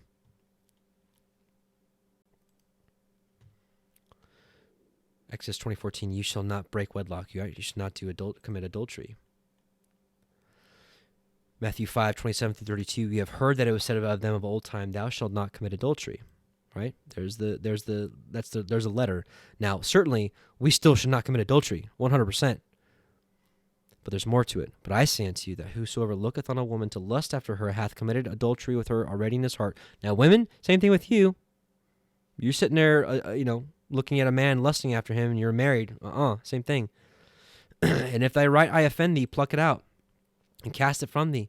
For it is profitable for thee that one of thy members should perish, and not thy whole body should be cast into hell. Messiah was hard on sin, right? So those of you sitting around lusting after women, looking at porn, whatever, boy, oh boy, pray to Yahuwah that he take away from your eyes looking after worthless things. And if thy right hand offend thee, cut it off, and cast it from thee. For it is profitable for thee that one of thy members should perish, and not that thy whole body should be cast into hell. It hath been said, whosoever shall put away his wife, let him give her a writing of divorcement.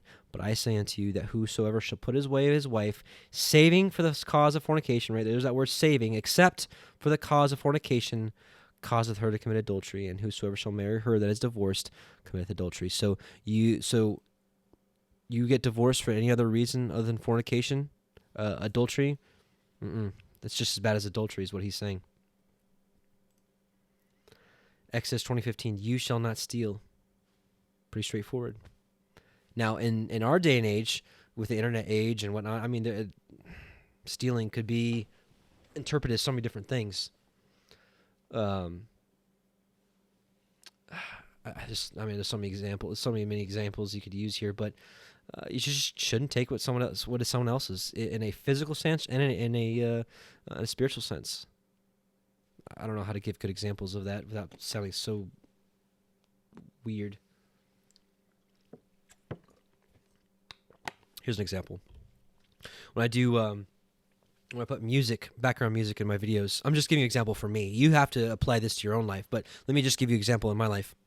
When I make these YouTube videos, I put background music in them.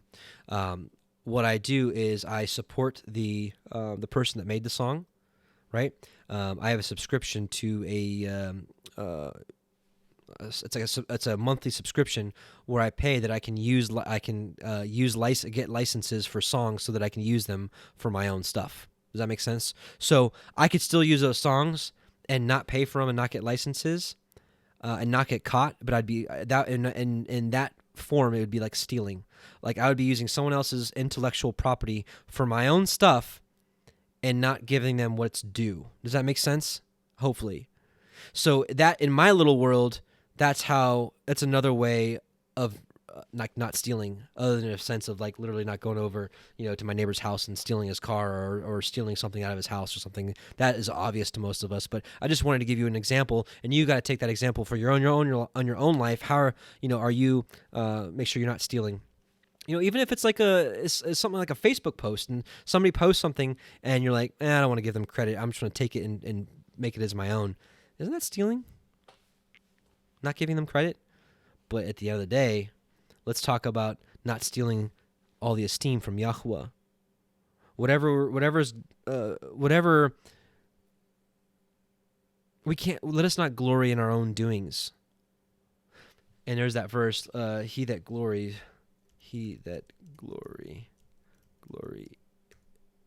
in this. Let's never take the glory away from Yahuwah. Yeah, Jeremiah 9:24. Let's read this in King James. But let him that glorieth glory in this, that he understandeth and knoweth me, that I am Yahuwah, which exercises loving kindness, judgment, and righteousness in the earth. For in these things I delight, saith Yahuwah. So let us not steal Yahuwah's glory, his esteem. Exodus 20:16. You shall not bear false witness against your neighbor. False testimony, like in court, lying, slandering, false testimony. What about a false oath as well? Messiah also taught about this, just so happens to be in line here with all these teachings in Matthew 5:33-37. Again, ye have heard that it hath been said of them of old time, thou shalt not forswear thyself, but shalt perform unto Yahuwah thine oaths. Right? Swear no false oath, right? But I say unto you, swear not at all. Neither by heaven, for it is Elohim's throne, nor by the earth, for it is his footstool, neither by Jerusalem, for it is the city of the great king. Neither swear thou by thy head, because thou canst not make one hair white or black. But let your communication be yea, yea, nay, nay, or yes, yes, or no, no. For whatsoever is more of this cometh of evil. But at the core of it, again, no false testimony, no slander, no basic lying. Just don't lie. Or even a false oath. Exodus 20:17. You shall not lust after your neighbor's house. You shall not lust after your neighbor's woman. Or the word is covet. A lot of us are used to the word covet. You shall not covet, right? You shall not lust. I like this better. You shall not lust after your neighbor's house. You shall not lust after your neighbor's woman, nor his manservant, nor his maidservant, nor his ox, nor his ass, nor anything that is your neighbor's. And this is huge for our day and age. Most of us have grown up in consumerism, where it's keeping up with the Joneses, right? Oh, they got a bigger house. Well, everybody else is getting a bigger house. Man, we should get a bigger house too. Or everybody else has a newer car. We should get a newer car too. And I'm not saying it's not okay to have a new house or a new car, or, these things. But are we caught up in the lust of what other people have, so that it takes over our mind? Because this is for our own good. I know, because I used to be ate up with consumerism. Oh, I was completely a covetous person. I always wanted to have. For me, I was into race cars. I like drag racing and I like drag racing cars. So I had to always have the fastest car. And when someone else had a car that was faster than me, my mind was tore up about it, and I had to spend a ton of money to make my car faster. And it was like it never ended. Right? I mean, it's sickening, but I think, there was a car that I probably put $30,000 into the engine, maybe $20,000. That doesn't exaggerate. Maybe $20,000 into the car. On top of what the car costs, I put like $20,000 into it just so I can be faster than everybody else. That's because I was coveting other people's cars that were faster than mine. It's ridiculous. Women, I had, Women, oh, her jewelry's big, big, so-and-so's ring at work is this big. I got to have a bigger ring now. I mean, it just completely eats up your mind. But praise be to Yahuwah, he's calling us out of this. Let's look at a few verses that can help us dwell and let us come out of this, because it's evil and it's wicked to always care about what other people have. What about in this modern social media age? Oh, so-and-so has more followers. We're so ate up with how many likes and how many comments and how many followers. I had to pull out of this, right? This is something that I had to humble myself with. As the channel grew, I'm like, oh, it's growing. Back up. Who cares? Who cares if you have 1 subscriber or 1 billion? Who cares? It doesn't mean anything. Right? Same thing with how many Facebook friends or how many this or that. We can get ate up with this really quickly about coveting other people's stuff. Oh, this that person has more likes or more this. Who cares? And I know this seems like petty stuff, but I know a lot of you are on Facebook and I know a lot of you are on social media, so it needs to be said. We need to be content with what Yahuwah has given us, what portion he's given us in our life. Philippians 4:11-13. Not that I speak in respect of want, for I have learned in whatsoever state I am, therewith to be content. Right? I know both how to be abased, which is to be made low, and I know how to abound, which is to increase. Everywhere and in all things I am instructed both to be full and to be hungry, both to abound and to suffer need. I can do all things through Messiah, which strengthens me. And I know this verse very well because some of you know my past, and I used to make a lot of money in my previous life. Some people will accuse me of doing this for making money. Brothers and sisters, no. In my previous life, ever since I was 24, I made 6 figures every year of my life, right? I'm not saying this to boast, but I'm saying that there was a time in my life where I had abundance. And when I came to Yahuwah Most High, I came to a place where I was poor. I was broke. I had never been so broke in my life. But he was teaching me a lesson to learn how to be content, because I actually found happiness there. In my abundance, before I knew Yahuwah, I was depressed. I wanted to kill myself. I was so depressed. I had everything I wanted, a nice house, nice cars, all the women I wanted, but I was so depressed because it was empty, and I didn't have Yahuwah. So in my poverty is where I learned this.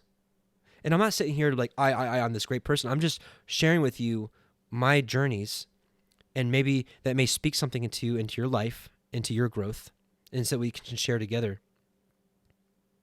But I know this verse is true because I found joy in being abased, which is to be brought low.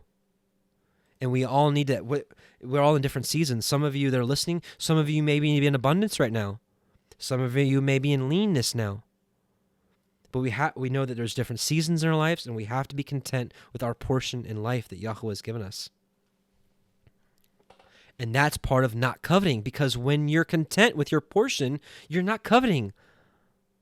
Right? It doesn't bother me if one of you out there has a mansion and that's what Yahuwah has given you, but you're still an awesome person and you follow Yahuwah and you give to the poor. It doesn't bother me, and it shouldn't bother us.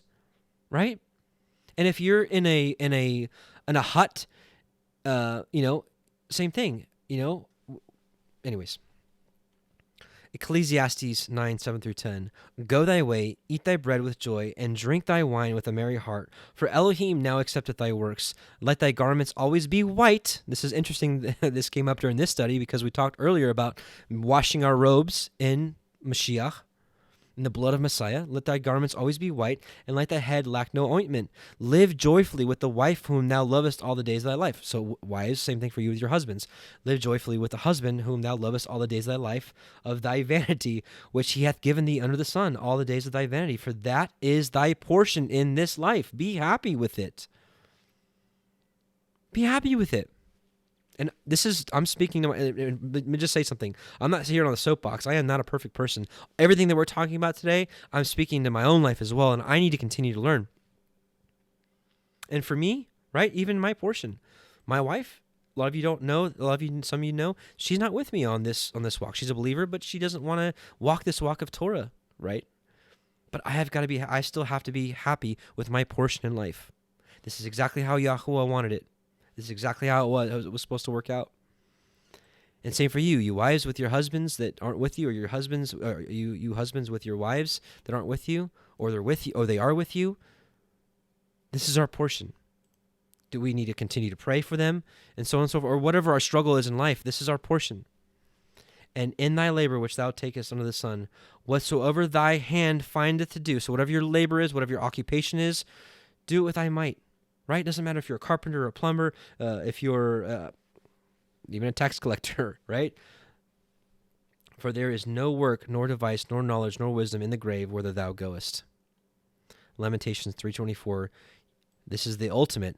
Yahuwah is our portion, saith my soul, therefore I will hope in him. This is our portion in life. All of us, all this as a collective, this is our portion in life. Here's our inheritance. And this is why, at the end of the day, this is why we shouldn't covet anything. We shouldn't care what other people have, because of what's to come. Regardless of what our portion is in this life, whatever portion Yahuwah gave us in this life, it doesn't matter, because what's to come is what is really important. Revelation 22:1-7, and he showed me a pure river of water of life, clear as crystal, proceeding out of the throne of Elohim and of the Lamb. In the midst of the street of it, and on either side of the river, was there a tree of life, which bare 12 manner of fruits, and yielded her fruit every month. And the leaves of the tree were for the healing of the nations. And there shall be no more curse, but the throne of Elohim and of the Lamb shall be in it, and his servants shall serve him. And they shall see his face, and his name shall be in their foreheads. And there shall be no night there, and they need no candle, neither light of the sun, for Yahuwah Elohim giveth them light, and they shall reign forever and ever. And he said unto me, these sayings are faithful and true. And Yahuwah Elohim of the holy prophets sent his angels to show unto his servants the things which must shortly be done. Behold, I come quickly. Blessed is he that keepeth the sayings of this prophecy of this book. Amen. And to wrap it up, brothers and sisters, about why we should not covet anything is because this, Isaiah 64:4, for since the beginning of the world, men have not heard, nor perceived by the ear, neither hath I seen, O Elohim, beside thee, what he hath prepared for him that waiteth for him. And brothers and sisters, we are just pilgrims and sojourners of us on this earth, regardless of what our lot is, regardless of what our portion is. Because we know our portion is Yahuwah, but regardless of what our physical portion is here, it doesn't matter, right? Because men have not heard, nor perceived by the ear, neither hath the eye seen, O Elohim, beside thee, what he hath prepared for him that waiteth for him, right? For those that wait and prepare for Yahuwah Sebaoth. Let's finish this up. Exodus 20:18, and all the people saw the thunderings and the lightnings and all the noise of the shofar and the mountain smoking. And when the people saw it, they were moved and stood afar off. And they said unto Moshe, speak with us, and we will hear, but let not Elohim speak with us, lest we die. And Moshe said unto the people, fear not, for Elohim is come to prove you, and that his fear may be before your faces, that ye sin not, right? Our fear should be before Yahuwah, so that we don't sin. And the people stood afar off, and Moshe drew near unto the thick darkness where Elohim was. And Yahuwah said unto Moshe, thus ye shall say unto the children of Yisrael, ye have seen that I have talked with you from heaven, and ye shall not make with me Elohai of silver, neither shall you make unto you Elohai of gold. So here's another commandment of not breaking the Torah and the commandments. So this is the end of the portion here at verse 23, but something we got to think of. As we continue to learn from the Torah, we have to realize that Messiah Yahusha said that there was the two greatest commandments was to love Yahuwah with all of our heart, soul, and mind, which we're actually getting ready to read in Deuteronomy 6, and to love our neighbor as ourselves, which is in Leviticus 19. Is it 19:11 or 19:27? It's in Leviticus 19, regardless. But it's like, the question is, how do we love Yahuwah and how do we love people? Well, here we go. The 10 Commandments just gave us a little glimpse of how to do that. But that's not everything. The Torah, the 613 that we're starting to learn, continues to expand. So we have better definitions. We have a clearer vision of what it looks like to love Yahuwah and to love his people. So it's like the 2 breaks into 10, the 10 break in further into the 613. And all throughout the prophets and the writings. But in any case, we need to meditate on his commandments, on his Torah. And we're going to talk a little bit about that, and we're going to end this. and the blessings that come with it. So Psalm 1:1-3 states, "Blessed is the man that walketh not in the counsel of the ungodly, nor standeth in the way of the sinners, nor sitteth in the seat of the scornful," right? So our portion isn't with the wicked, right? "But his delight is in the Torah of Yahuwah, and in his Torah doth he meditate day and night." We are supposed to meditate on this Torah day and night. I'm talking to myself because I need to be meditating on it more day and night. "And he shall be," so the person that meditates on his law day and night, "he shall be like a tree planted by the rivers of water, that bringeth forth fruit in his season." How many times did Messiah Yahushua talk about bringing forth fruits? Fruit. We know each other by our fruit. "His leaf also shall not wither, and whatsoever he doeth shall prosper." Now, Deuteronomy 6:1-9. "Now, these are the commandments, the statutes, and the judgments which Yahuwah your Elohim commanded to teach you, that you might do them in the land whither ye go to possess it, that thou mightest fear Yahuwah thy Elohim, to keep all his statutes and his commandments which I command thee. Thou," so you and your son and your son's son, "and all the days of your life, that your days may be prolonged." So it's not just about us, it's about our children too. "Hear therefore, O Yisrael, and observe to do it, that it may be well with you, and that you may increase mightily, as Yahuwah Eloheinu of thy fathers hath promised you, in the land that floweth with milk and honey." So here's the Shema. "Hear, O Yisrael, Yahuwah, our Eloheinu, our Elohim, is one Adonai. And thou shalt love Yahuwah thy Elohim with all thy heart, with all thy soul, and with all thy might." And this is what Yahushua quoted. So the Shema, "Shema Yisrael, Adonai Eloheinu, Adonai Echad. And these words which I command thee this day shall be in thine heart." Right? And here's where we're supposed to meditate on them. This is how we do so. "And thou shalt teach them diligently unto thy children, and shalt talk of them when you sit in your house, and when you walk by the way, and when you lie down, and you rise up." So he's saying, like, it needs to be on your mind.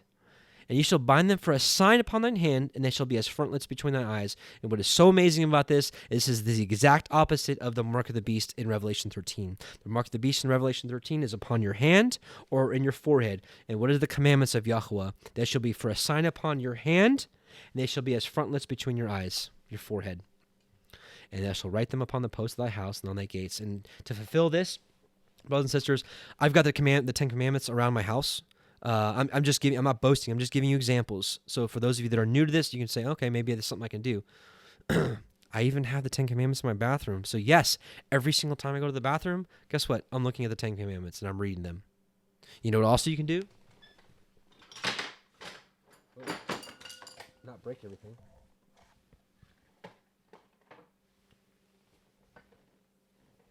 And I'm just getting this ready. So it also says you can put them on the posts of your house. You can just go to, I know some of you guys are Amazon users. I go to eBay. So mezuzah. You get mezuzahs. Don't get ones with a Star of Ram fan on it, please. Get this one. I have this one right here. It's like $10, and you can put. This is the commandments, right? You just see the little nail up there at the top and the bottom. You can just nail it to your front door post, and I put it in my front door and my back door. And I believe that that's fulfilling the commandment here of write them on the posts of your house and on thy gates, right? But let's take it a step further. Let's talk about another way that we can remember the commandments. This is another command, Numbers 15:38-41. "Speak unto the children of Israel, and bid them that they make fringes in the borders of their garments throughout their generations, and that they put upon the fringe of the border a riband of blue. And it shall be unto you for a fringe, that you may look upon it, and remember all the commandments of Yahuwah and do them, and that you seek not after your own heart and your own eyes, after which you used to go whoring, that you may remember and do all my commandments, and be holy unto your Elohim, be Kodesh unto your Elohim. And I am Yahuwah your Elohim, which brought you out of the land of Egypt to be your Elohim, and I am Yahuwah your Elohim." So these are called tzitzit, brothers and sisters, and this is a command for all the children of Israel. So this is another way you can look down at them, or grab a hold. Sometimes I'll just grab a hold of it, right? And just say the commandments to yourself, right? You just grab it. You just say, you shall have no other Elohim before you. You shall not make unto thee any graven image. Thou shalt not take the name of Yahuwah in vain. Remember the Sabbath day to keep it holy. Honor your father and mother. You shall do no murder. You shall not commit adultery. You shall not steal. You shall not lie. And you shall not covet. Right? You can do that. So you memorize these things. You remember them. And that's it. That's all I had today. So just some ideas. And remember, brothers and sisters, especially with the Torah, I'm not trying to position myself as a teacher. I'm just trying to share some of the things that he put on my heart, and I want to learn together with you. So anything that I left out on this, I pray that you put it in the comment section so that we can grow together, right? So, brothers and sisters, we're going to end this with a prayer, and we're going to end this with a song of Moshe, which is from Exodus 15. Which, for those of you that joined us last week, we actually went through. Exodus 15, and what a blessing that is. But this is our song. It's our anthem. And just to show you, I don't think I showed. Did I show it last week? I can't remember. Let me just show a quick screen share. Revelation 15, and here I'll just read Revelation 15 1-3 real quick, which states. And I saw another sign in heaven, great and marvelous, 7 angels having the 7 last plagues, for in them is filled up the wrath of Elohim. And I saw, as it were, a sea of glass mingled with fire. And then they had gotten victory over the beast, and over his image, and over his mark, and over the number of his name, stand on the sea of glass, having, it says, guitaras, right? Guitara, maybe guitars, right? Or harps of Elohim. And they sing the song of Moshe. Brothers and sisters, we are going to be singing this song. Might as well start learning it now. It may be a different tune than the version we have here, but we'll at least be familiar with it. And they sing the song of Moshe, the servant of Elohim, and the song of the Lamb, saying, "Great and marvelous are thy works, Yahuwah El Shaddai, and just and true are thy ways, thou King of saints." So we will be reading this again, or we will be singing this in the future. So we will be ending today with prayer and the song of Moshe. But before then, I just wanted to just give a couple of shout-outs to the chat. So Sister Erin James, good to see you. All the moderators, those in the blue the blue names there, they are moderators, they are leaders of the chat. Thank you so much for all you do.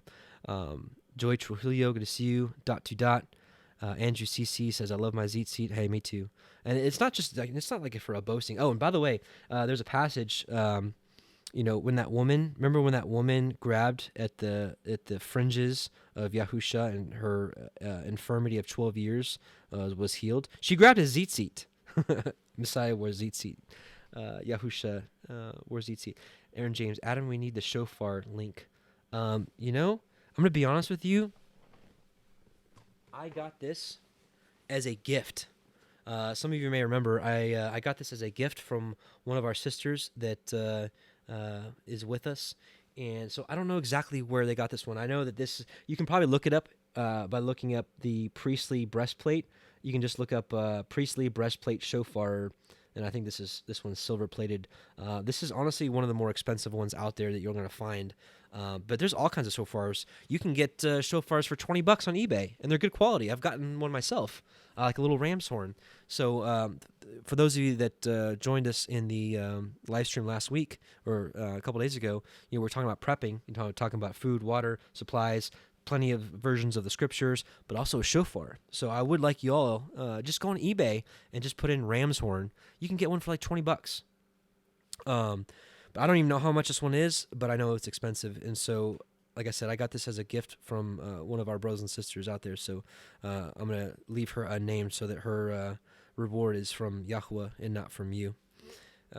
But might as well, since I got it in my hand, might as well just, right? This is in anticipation for the shofar blast that we are waiting for.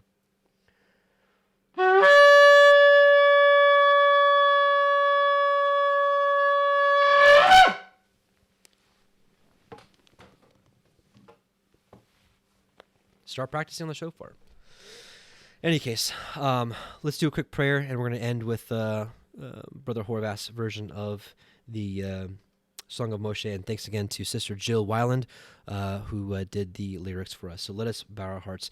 Treasure Duba question about next temple maintenance. Actually, tonight, We're going to be doing temple maintenances once in a while here on YouTube, but they're going to be going every week on Monday nights from 8 p.m. Central to 10 p.m. Central. For those of you that have signed up for the Zoom studies, you should have already gotten a code for tonight. It's with the True X's, and it's co-ed, by the way. It's both men and women because Brother Josh and his wife are going to be doing it together, and it's going to be all about temple maintenance. So every single week, temple maintenance will be going on Monday nights from 8 to 10 p.m. Central Standard Time. If you haven't signed up for the Zoom studies yet, just go to www.parableofthevineyard.com, and it's right there on the homepage. Just sign up for the Zoom studies. I will email out another set of codes today, so you can sign up right now and be able to join up for temple maintenance tonight. So Elizabeth Borison says, Rak chazak amatz, be strong and of good courage. Let's bow our hearts to Yahuwah. Heavenly Father, Yahuwah, the Elohim of Avraham, Yitzchak, and Yaakov, we just come before you in Yahusha's name. We thank you for allowing us to believe in your Son. We thank you for the forgiveness that his blood brings. And we just pray that you continue to open our eyes that we may behold wondrous things out of your Torah. We bless you for this study. We thank you for the ability to come together all across your earth to grow in your word together. We thank you for the ability to, even though we're scattered all throughout the four corners of your earth, we thank you for the ability to not forsake the gathering ourselves together, even though it may be online. We cannot wait for the day that you gather us together and we can fellowship with you forever. We bless you. We just pray that we are worthy servants as we occupy and wait for your return. In Yahusha's mighty name, we bless you and want to just continue to pray for those that are perishing in China and anyone else that may come across with this plague. We just pray that you protect us, Abba, that you protect your elect, your chosen one, your holy priesthood, your royal nation, your peculiar people, that you protect us from all these evils to come, just as you protected your people back in Egypt many, many years ago. We love you and send a multitude of hallelujahs to you in Yahusha's name. And we're going to end with the priestly blessing from Numbers 6. I should memorize this, but I haven't, not yet. Yahuwah, this is Numbers 6, 24 through 26. Yahuwah bless you and keep you. Yahuwah make his face shine upon you and be gracious unto you. Let Yahuwah lift up his countenance upon you and give you peace. And brothers and sisters, love you very much, and we're going to part with the Song of Moshe and pray that you enjoy.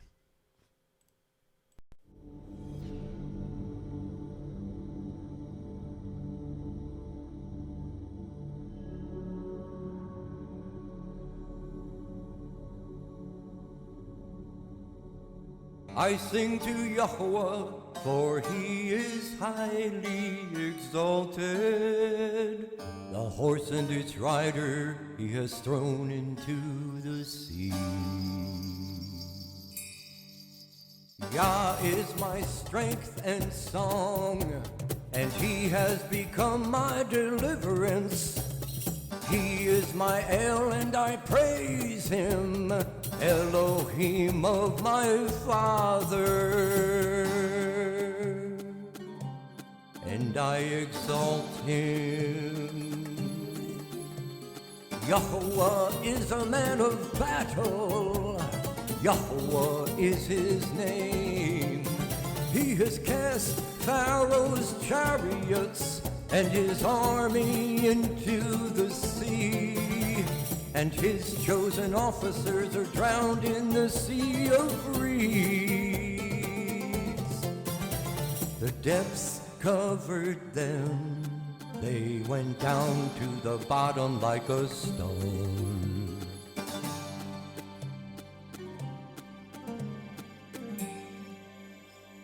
Your right hand, O Yahuwah, has become great in power.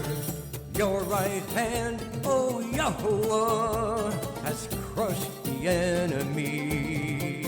And in the greatness of your excellence, you pulled down those who rose up against you. You sent forth your wrath, it consumed them like stubble. And with the wind of your nostrils, the waters were heaped up. The floods stood like a wall, the depths became stiff in the heart of the sea. The The enemy said, I pursue, I overtake, I divide the spoil, my being is satisfied on them. I draw out my sword, my hand destroys them. You blew with your wind, the sea covered them, they sank like lead in the mighty waters. Who is like you, oh Yahuwah, among the mighty ones? Who is like you, great in Kodeshah, awesome in praises, working wonders? You stretched out your right hand, the earth swallowed them. In your kindness, you led the people whom you have redeemed. In your strength, you guided them to your Kodesh dwelling.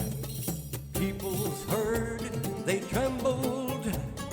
Anguish gripped the inhabitants of Pelasheth. Then the chiefs of Edom were troubled, the mighty men of Moab. Trembling grips them, all the inhabitants of Canaan melted. Fear and dread fell on them by the greatness of your arm. They are as silent as a stone, until your people pass over, O Yahuwah.